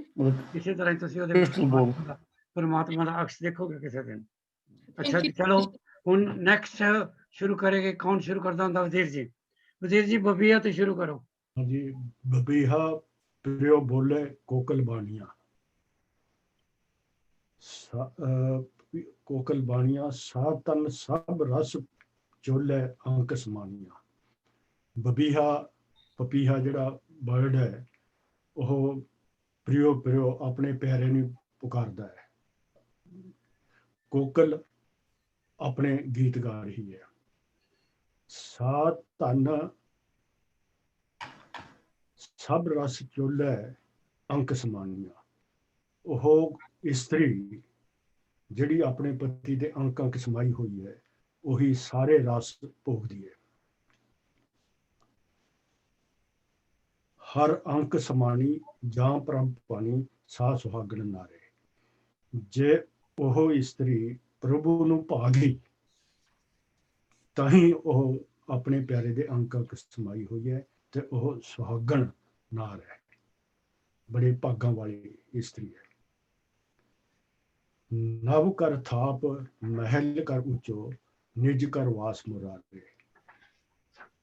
ਇਹ ਨਵ ਕਰ ਥਾਪ, ਇਹਦਾ ਮੈਂ ਇਹ ਸ਼ਬਦ ਪਹਿਲੇ ਵੀ ਪੜ੍ਹਿਆਗਾ। ਆਈ ਕੁਡ ਨਾਟ ਅੰਡਰਸਟੈਂਡ ਕਿ ਨਵ ਘਰ ਕਿਹੜੀ ਚੀਜ਼ ਨੂੰ ਕਿਹਾ ਹੈ। ਜੇ ਤੁਸੀਂ ਟ੍ਰਾਂਸਲੇਟ ਪੜ੍ਹੋ ਕਿ 9 ਘਰਾਂ ਚੋਂ 10ਵਾਂ ਘਰ ਆਪ ਬਣਾ ਲਓ, ਪਰ ਉਹ 9 ਘਰ ਕਿਹੜੇ ਨੇ ਜਿਹੜੇ ਤੁਸੀਂ 9 ਨੂੰ ਛੱਡ ਕੇ 10ਵਾਂ ਬਣਾਉਣਾ ਹੈ। ਇਹ ਮੈਨੂੰ ਨਹੀਂ ਇਹਦੀ ਸਮਝ ਆਈ ਹੈ। ਮੈਂ 3-4 ਵਾਰੀ ਇਹ ਪਹਿਲਾਂ ਵੀ ਪੜ੍ਹ ਲਿਆਗਾ, ਹੁਣ ਫਿਰ ਤੁਹਾਡੇ ਸਾਹਮਣੇ ਨਵ ਘਰ ਥਾਪ ਮਹਿਲ ਕਰ ਉੱਚੋ, ਨਿਜ ਕਰ ਵਾਸ ਮੁਰਾਰੇ। ਇਹ ਤਾਂ ਸਭ ਸਾਰਾ ਸਮਝ ਆਉਂਦਾ ਹੈ, ਪਰ 9 ਘਰ ਦੀ ਗੱਲ ਕਰ ਰਹੇ ਹਾਂ ਆਪਾਂ। ਇਹ 9 ਇੰਦਰੀਆਂ ਵੀ ਹੋ ਸਕਦੀਆਂ ਨੇ। Yeah, that's what I think so. Yeah. ਹਾਂਜੀ 9 ਬੋਡੀ ਇੰਦਰੀਆਂ ਦੇ ਜਿਹੜੇ 9 ਦਰਵਾਜ਼ੇ ਆ। ਹੈ 9 ਦਰਵਾਜ਼ੇ, 9 ਇੰਦਰੀਆਂ। 9 ਆਪਣਾ apertures. ਅਨਮਿਊਟ ਕਰੋ ਤੁਸੀਂ, ਉਹ ਦਰ ਹੈ, ਉਹ ਕਰਨੀ ਹੈ। ਅਨਮਿਊਟ ਕਰੋ। ਹਾਂਜੀ ਇਹ ਮਤਲਬ ਤੁਸੀਂ ਆਪਣੇ ਉਸ ਵਾਸਤੇ ਕਹਿੰਦੇ ਕਿ 9 ਇੰਦਰੀਆਂ ਚ 10ਵਾਂ ਦੁਆਰ ਖੋਲੋ, ਪਰ ਉਹ ਫਿਰ ਉਹ 9 ਦਰ ਆਏਗਾ, 9 ਘਰ ਨਹੀਂ। 9 ਕਰ ਥਾਪ ਮਹਿਲ ਕਰ ਉੱਚੋ, ਇੱਕ ਉੱਚਾ ਮਹਿਲ ਕਰ 9 ਘਰਾਂ ਦੇ ਵਿੱਚ। I don't no, may be ਇਹ 9 ਇੰਦਰੀਆਂ ਬਾਰੇ ਹੈ ਕਿ, ਪਰ ਕਿਤੇ ਵੀ ਇਹਦਾ 9 ਇੰਦਰੀਆਂ ਬਾਰੇ ਜ਼ਿਕਰ ਨਹੀਂ ਹੈ ਜਿੰਨੇ ਵੀ ਟ੍ਰਾਂਸਲੇਸ਼ਨ ਹੋਏ ਨੇ। ਧਾਮਾਂ ਬਾਰੇ ਦਿੱਤਾ ਹੋਇਆ ਨਾ, ਘਰਾਂ ਬਾਰੇ। ਠੀਕ ਹੈ ਵਜ਼ੀਰ ਹੋਰਾਂ ਦਾ ਜੋ ਠੀਕ ਹੈ, ਕਿਉਂਕਿ ਸਾਡੇ ਇਸ ਵੇਲੇ ਮੇਨ ਟ੍ਰਾਂਸਲੇਟ ਕਰਨ ਵਾਲਾ ਜਿਹੜੇ ਮਤਲਬ ਨੇ ਜਿਨ੍ਹਾਂ ਨੂੰ ਅਸੀਂ ਕਹਿ ਸਕਦੇ ਹਾਂ ਵੀ ਜਿਹੜਾ ਇਨ ਡੀਪ ਜਾ ਕੇ ਉਹ ਟ੍ਰਾਂਸਲੇਟ ਕਰ ਸਕਦੇ ਨੇ। ਕਿ ਕਈ ਵਾਰੀ ਘਰ ਜਿਹੜਾ ਵਰਡ ਆਉਂਦਾ ਉਹ ਅਪਰਚਰਸ ਵਾਸਤੇ ਹੀ ਆਉਂਦਾ, ਕਿ ਤੁਹਾਡੇ ਜਿਹੜੇ ਜਿਸਮ ਦੇ ਵਿੱਚ ਦਰਵਾਜ਼ੇ ਨੇ ਜਿੱਥੋਂ ਚੀਜ਼ਾਂ ਅੰਦਰ ਜਾਂਦੀਆਂ ਤੁਹਾਡੇ, ਉਹ 9 ਨੇ, ਔਰ ਉਹਨਾਂ ਨੂੰ ਅਸੀਂ ਅਪਰਚਰ ਕਹਿ ਲੈਣੇ ਅੰਗਰੇਜ਼ੀ ਵਿੱਚ। ਟ੍ਰਾਂਸਲੇਟ ਕਰਨ ਵਾਲਿਆਂ ਨੇ ਉਹਨਾਂ ਨੂੰ ਘਰ ਲਿਖਿਆ ਜਾਂ ਹਾਊਸ ਲਿਖਿਆ, ਇੰਗਲਿਸ਼ ਉਹਨਾਂ ਨੇ ਅਪਰਚਰ ਲਿਖਿਆ। ਕਿਉਂਕਿ ਅਸੀਂ ਬਹੁਤ ਬੰਦਿਆਂ ਕੋਲੋਂ ਸੁਣਿਆ ਔਰ ਬਚਪਨ ਤੋਂ ਸੁਣਦੇ ਆ ਰਹੇ ਹਾਂ ਕਿ ਇੱਕ ਦਰਵਾਜ਼ਾ ਤੁਹਾਡੇ ਮਸਤਕ 'ਤੇ ਵੀ ਹੈ, ਫੋਰਹੈਡ 'ਤੇ ਹੈ, ਔਰ ਉਹਦਾ ਇੱਕ ਜੇ ਤੁਸੀਂ ਹਿੰਦੂ ਕਲਚਰ ਦੇ ਨਾਲ ਵੀ ਉਹਨੂੰ ਤੁਸੀਂ ਮਿਲਾਓ ਤੇ ਉਹ ਇੱਥੇ ਇੱਕ ਜਿਹੜਾ ਉਹ ਲਗਾਉਂਦੇ ਨੇ ਬ੍ਰਾਹਮਣ ਲੋਕ, ਉਹ ਕਹਿੰਦੇ ਨੇ ਕਿ ਜਿਹੜਾ 10ਵਾਂ ਦਰਵਾਜ਼ਾ ਹੈ ਉੱਥੇ ਅਸੀਂ ਇਹਦਾ ਸਾਈਨ ਲਗਾਉਂਦੇ ਹਾਂ, ਦਿਸ ਇਜ਼ ਦੀ 10th ਡੋਰ। ਇਸ ਡੋਰ ਤੋਂ ਹੀ ਪਰਮਾਤਮਾ ਤੁਹਾਡੇ ਅੰਦਰ ਐਂਟਰ ਕਰਦਾ। ਮਸਤਕ ਤੇ ਕਹਿੰਦੇ ਨੇ ਸਿਰਫ ਨਾ, 10th door is at your forehead. Sir, it's Forehead here. That's ਕਹਿੰਦੇ। ਹਾਂਜੀ so what I've read it's here. ਚਲੋ ਠੀਕ ਹੈ, ਹਰ ਇੱਕ ਨੇ ਵੱਖਰਾ ਵੱਖਰਾ ਪੜਿਆ। ਮਸਤਕ ਲਿਖਿਆ ਹੋਇਆ, ਮਸਤਕ। ਨਾਰਮਲੀ ਫੋਰਹੈਡ ਕਹਿੰਦੇ ਨੇ ਜਿੱਥੇ ਲਾਰਡ ਸ਼ਿਵ ਦੀ ਤੀਸਰੀ ਅੱਖ ਹੈ। ਜਦੋਂ ਉਹਨਾਂ ਨੂੰ ਕ੍ਰੋਧ ਆਉਂਦਾ ਤੇ ਜਿਹੜੀ ਅੱਖ ਉਹਨਾਂ ਦੀ ਖੁੱਲਦੀ ਹੈ, ਉਹ ਵੀ ਫੋਰਹੈਡ ਵਿੱਚ ਹੀ ਹੈ, ਜਿਹੜੀ ਮੱਥਾ, ਜਿਹਨੂੰ ਮੱਥਾ ਕਹਿੰਦੇ ਹੋ। ਹਾਂਜੀ ਵਜ਼ੀਰ ਜੀ ਅਗਲੀ ਲਾਈਨ ਪੜੋ। ਸਭ ਤੇਰੀ। ਹਾਂਜੀ, ਸਭ ਤੇਰੀ ਤੂੰ ਮੇਰਾ ਪ੍ਰੀਤਮ, ਨਿਜ ਬਸੋ ਰੰਗ ਰਾਵੇ। ਸਭ ਕੁਝ ਤੇਰਾ ਹੈ, ਇਹ ਮੇਰੇ ਪ੍ਰੀਤਮ, ਮੇਰੇ ਪਿਆਰੇ। ਤੂੰ ਇਸ ਘਰ ਦੇ ਵਿੱਚ ਨਿਸ ਬਸੋ ਰੰਗ ਰਾਵੇ। ਤੂੰ ਹਰ ਦਿਨ ਨਿਸ ਬਸਰ, ਹਰ ਰੋਜ਼, ਦਿਨ ਰਾਤ, ਭਾਵ ਸਦਾ। ਸਭ ਤੇਰੀ ਤੂੰ ਮੇਰਾ ਪ੍ਰੀਤਮ, ਨਿਸ ਬਸੋ ਰੰਗ ਰਾਵੇ। ਤੂੰ ਮੇਰੇ ਵਿੱਚ ਨਿਵਾਸ ਕਰ ਤਾਂ ਕਿ ਮੈਂ ਤੇਰੇ ਰੰਗ ਵਿੱਚ ਰੰਗਿਆ ਰਹਾ। ਨਾਨਕ ਪ੍ਰਿਓ ਪ੍ਰਿਓ ਚਵੇ ਬਬੀਹਾ, ਕੋਕਲ ਸਭ ਸੁਹਾਵੇ। ਇਹ ਤਾਂ ਉਹੀ ਪਹਿਲਾ ਜਿਵੇਂ ਛੰਤ ਹੈ, ਛੰਤ ਦੇ ਵਿੱਚ ਪਹਿਲੀ ਲਾਈਨ ਐਂਡ ਤੇ ਫਿਰ ਰਿਪੀਟ ਹੋਈ ਹੈ। Thank you very much. So ਅੱਜ ਅਸੀਂ ਇਹ 2 ਸ਼ਬਦ ਪੜ੍ਹਦੇ ਹਾਂ ਕਿਉਂਕਿ ਸਾਡੇ ਕੋਲ ਹਿਸਟਰੀ ਅਸੀਂ ਜ਼ਰੂਰ ਕਰਨੀ ਹੈ ਥੋੜ੍ਹਾ ਜਿਹਾ ਪਾਰਟ। ਕਿ ਜਿਸ ਤਰ੍ਹਾਂ ਅੱਜ ਵਜੀਦ ਸਿੰਘ ਹੋਰਾਂ ਨੇ ਕਿਹਾ, ਦਿਸ ਇਜ਼ ਵੈਰੀ ਇੰਪੋਰਟੈਂਟ, ਔਰ ਇਹ ਮੈਂ ਸ਼ੁਰੂ ਵਿੱਚ ਵੀ ਤੁਹਾਨੂੰ ਕਿਹਾ ਸੀ ਔਰ ਮਾਫੀ ਮੰਗੀ ਸੀ ਕਿ ਟ੍ਰਾਂਸਲੇਸ਼ਨ ਆਫ ਗੁਰਬਾਣੀ ਇੰਨੀ ਆਸਾਨ ਨਹੀਂ ਹੈ। ਤੁਸੀਂ ਇਹਦੀ ਐਗਜ਼ਾਮਪਲ ਜਪਜੀ ਸਾਹਿਬ ਤੋਂ ਲੈ ਸਕਦੇ ਹੋ। ਇੱਕ ਪਾਠ ਹੈ ਜਿਹੜਾ ਤੁਸੀਂ ਰੋਜ਼ ਕਰਦੇ ਹੋ, ਜਪਜੀ, ਔਰ ਜਪਜੀ ਇੱਕ ਐਸੀ ਬਾਣੀ ਹੈ ਜਿਹੜੀ ਮੇਰੇ ਖਿਆਲ ਹੈ 1000 ਜਾਂ 1000 ਤੋਂ ਉੱਪਰ ਇਹਦੀਆਂ ਟ੍ਰਾਂਸਲੇਸ਼ਨਾਂ ਤੁਹਾਨੂੰ ਮਿਲਦੀਆਂ। ਹੁਣ ਉਹ ਸਾਰੇ ਜਿਨ੍ਹਾਂ ਨੇ ਉਹ ਟ੍ਰਾਂਸਲੇਟ ਕੀਤਾ ਸਾਰੇ ਸਕਾਲਰ ਨੇ ਤੇ ਸਾਰਿਆਂ ਨੇ ਹੀ ਉਹਨੂੰ ਡਿਫਰੈਂਟ ਢੰਗ ਦੇ ਨਾਲ ਜੋ ਵੀ ਗੁਰੂ ਨਾਨਕ ਸਾਹਿਬ ਨੇ ਜਾਂ ਵਾਹਿਗੁਰੂ ਨੇ ਉਹਨਾਂ ਪੌੜੀਆਂ ਵਿੱਚ ਲਿਖਿਆ ਤੁਹਾਨੂੰ ਮੈਸੇਜ ਭੇਜਿਆ ਉਹ ਕੀਤਾ। ਪਰ ਉਹਦਾ ਕੋਈ ਇਸ ਕਰਕੇ ਤੁਹਾਨੂੰ ਜ਼ਿਆਦਾ ਕਨਫਿਊਜ਼ਨ ਨਹੀਂ ਹੈ ਕਿ ਤੁਸੀਂ ਕਿਸੇ ਵੀ ਇੱਕ ਸਕਾਲਰ ਦਾ ਟ੍ਰਾਂਸਲੇਸ਼ਨ ਚੁੱਕ ਲਓ and then follow it. Basically ਉਹ ਵਾਹਿਗੁਰੂ ਦੀ ਹੀ ਗੱਲ ਹੈ, ਕੀਤੀ ਗਈ ਡਿਫਰੈਂਟ ਢੰਗ ਨਾਲ ਹੈ। ਮੈਂ ਉਹਦੀ ਤੁਹਾਨੂੰ ਕਿਉਂਕਿ ਮੇਰੀ ਜ਼ਿੰਦਗੀ 'ਚ ਹੈ ਕਿ ਮੈਂ ਆਮ ਲਾਈਫ ਤੋਂ ਤੁਹਾਨੂੰ ਐਗਜ਼ਾਮਪਲ ਦੇਣਾ ਹੁੰਦਾ। ਹੁਣ ਅਸੀਂ ਐਗਜ਼ਾਮ ਹੋਲਡ ਕਰਦੇ ਹਾਂ ਡਿਫਰੈਂਟ ਐਗਜ਼ਾਮੀਨੇਸ਼ਨ ਬੋਰਡਸ 'ਤੇ।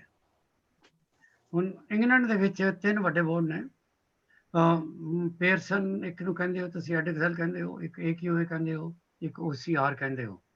ਹੁਣ ਇੱਕ ਸਟੂਡੈਂਟ ਸਾਡੇ ਕੋਲ ਆਉਂਦਾ, ਉਹ ਕਹਿੰਦਾ ਮੈਂ ਬਾਇਓਲੋਜੀ ਦਾ A ਲੈਵਲ ਕਰਨਾ ਹੈ OCR ਦਾ, ਮੈਂ AQ ਦਾ ਨਹੀਂ ਕਰਨਾ। ਉਹਨੂੰ ਤੁਹਾਨੂੰ ਸਿਰਫ ਇਹੀ ਸਮਝਾਉਣਾ ਪੈਂਦਾ ਤਿੰਨੇ ਬੋਰਡ ਇੰਗਲਿਸ਼ ਬੋਰਡ ਨੇ, ਤਿੰਨੇ ਬੋਰਡਾਂ ਦਾ ਜਿਹੜਾ ਸਿਲੇਬਸ ਹੈ ਉਹ ਨੈਸ਼ਨਲ ਸਿਲੇਬਸ ਹੀ ਹੈ। ਤਿੰਨੇ ਬੋਰਡਾਂ ਦੇ ਜੋ ਕੁਝ ਤੁਸੀਂ ਲਰਨ ਕੀਤਾ ਉਹ ਸੇਮ ਹੈ। ਸਿਰਫ ਜਦੋਂ ਐਗਜ਼ਾਮ ਲੈਣਾ ਉਹਨਾਂ ਨੇ, ਜਿਹੜੇ ਐਗਜ਼ਾਮ ਪੇਪਰ ਸੈੱਟ ਹੋਣੇ ਨੇ, ਉਹਨਾਂ ਦੀ ਡੈਪਥ ਤੇ ਉਹਨਾਂ ਦਾ ਸਟਾਈਲ ਉਹ ਡਿਫਰੈਂਟ ਹੋ ਸਕਦਾ, ਪਰ ਬੇਸਿਕ ਟੈਕਸਟ ਹਰ ਐਗਜ਼ਾਮ ਦੀ ਉਹ ਹੀ ਹੋਏਗੀ। ਸੋ ਜਪਜੀ ਦੀ ਟੈਕਸਟ ਨਹੀਂ ਬਦਲ ਸਕਦੀ, ਭਾਵੇਂ 1000 ਪ੍ਰੋਵਾਈਡਰਸ ਨੇ ਉਹਦੀ ਟ੍ਰਾਂਸਲੇਸ਼ਨ ਕੀਤੀ ਹੋਵੇ, ਮੈਸੇਜ ਇੱਕੋ ਹੀ ਹੈ।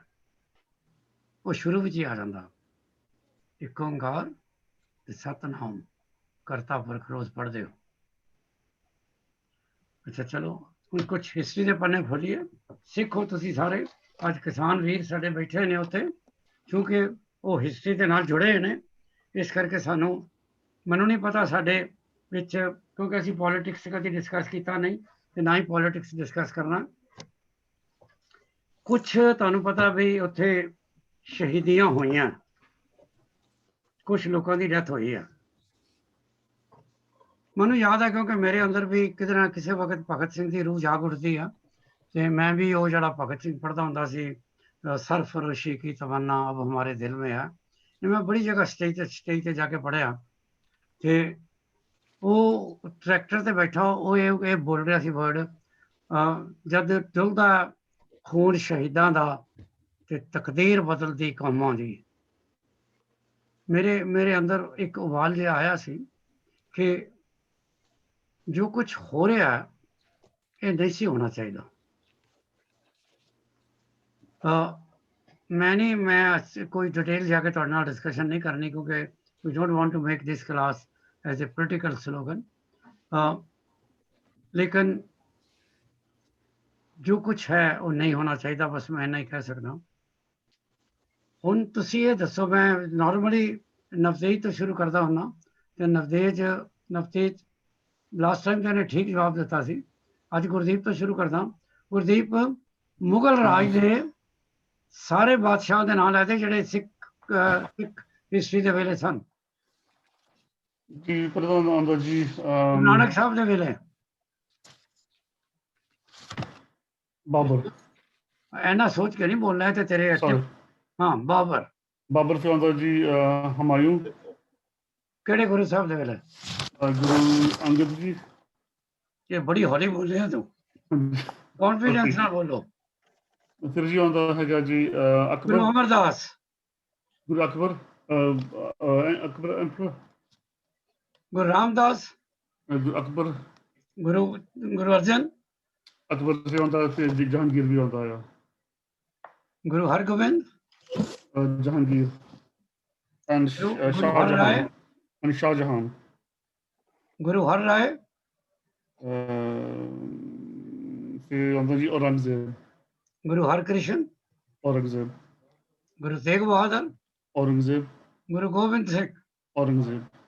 ਸੋ ਬਿਲਕੁਲ ਠੀਕ ਹੈ, ਤੇਰੇ ਸਾਰੇ ਜਵਾਬ ਠੀਕ। ਤੇ ਤੁਸੀਂ ਦੇਖੋਗੇ ਕਿ ਮੁਗਲ ਜਿਹੜੀ ਸੁਲਤਾਨ ਰਾਜ ਹੈ ਇੰਡੀਆ ਦੇ ਵਿੱਚ, ਐਂਪਰਰਸ, ਮੁਗਲ ਐਂਪਰਰ ਔਰ ਸਿੱਖ ਮੂਵਮੈਂਟ ਮੋਰ ਔਰ ਲੈਸ ਪੈਰਲਲ ਹੀ ਸਨ।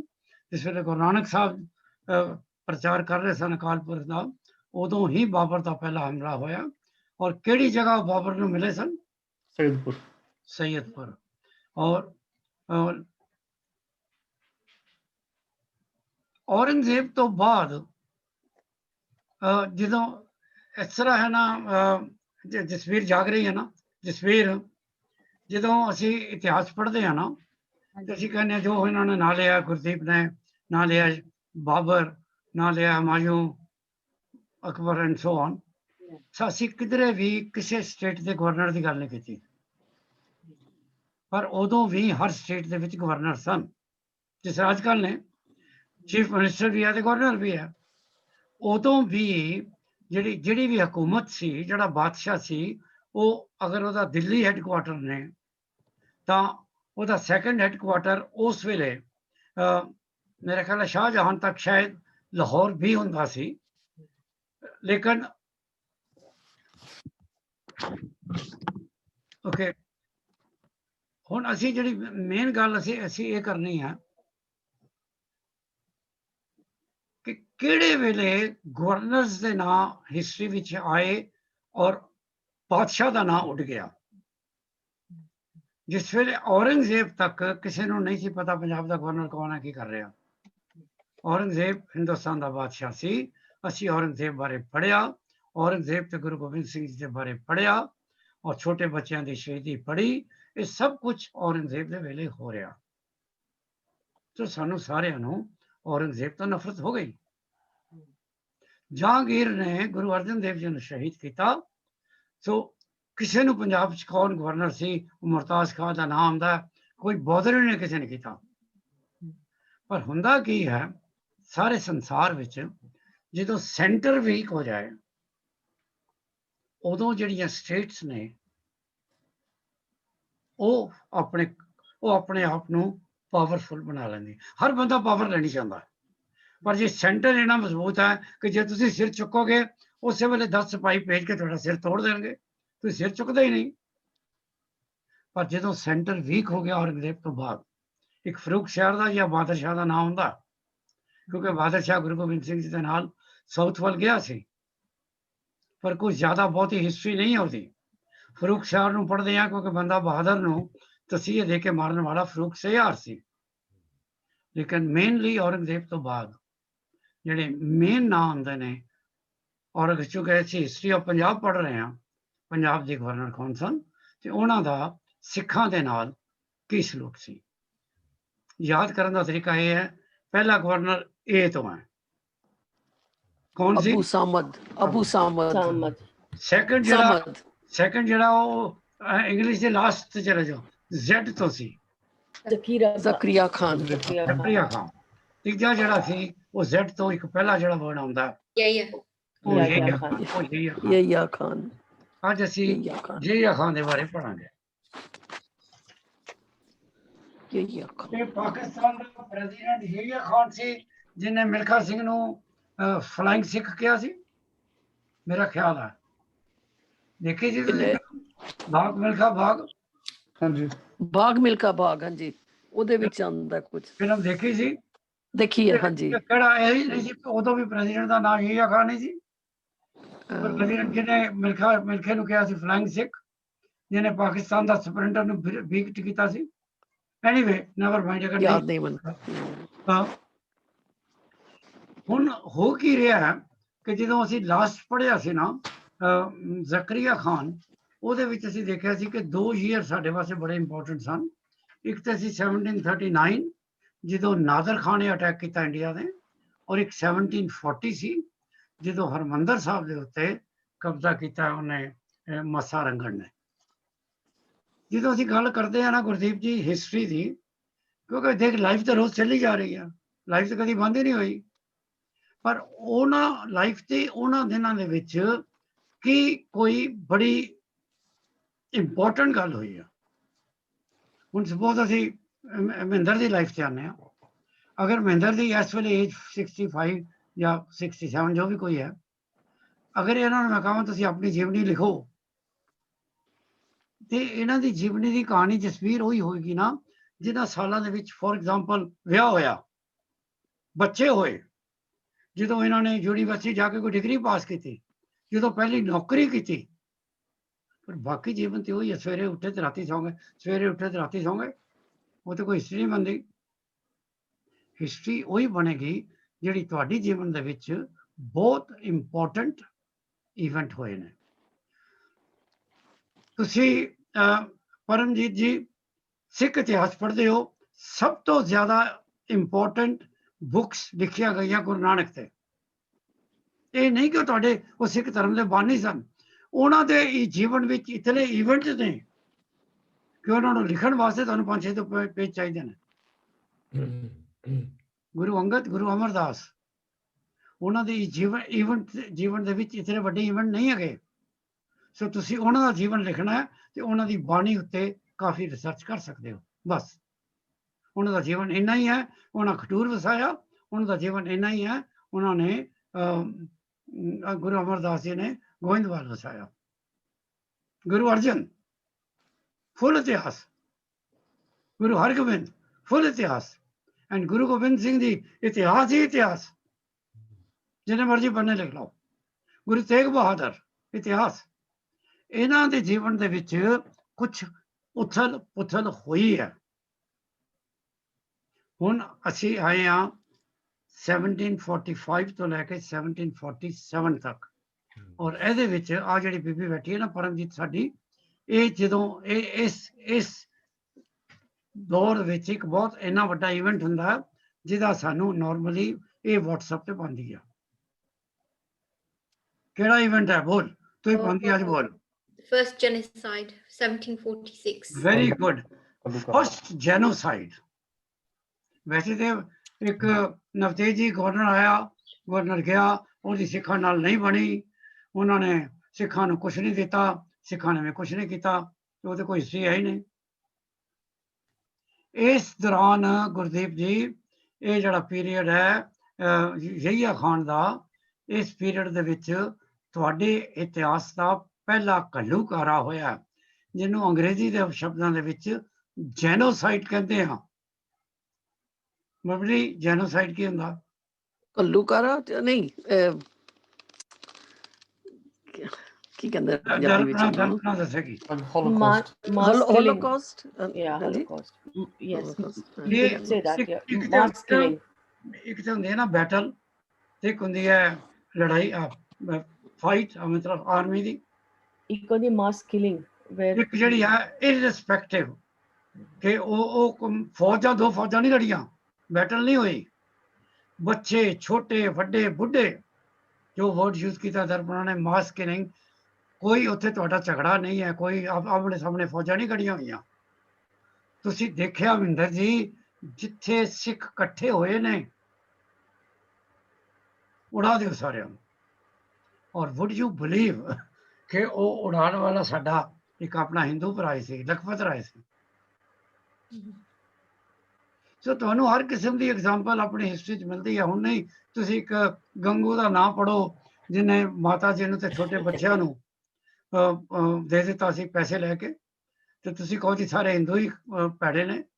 ਟੋਟਲ ਮੱਲ ਵੀ ਸੀ ਨਾ ਉੱਥੇ ਹੀ, ਜਿਹਨੇ ਆਪਣਾ ਸਾਰੀਆਂ ਹਵੇਲੀਆਂ ਵੇਚ ਕੇ ਉਹਨਾਂ ਦਾ ਸਤਿਕਾਰ ਕੀਤਾ ਸੀ।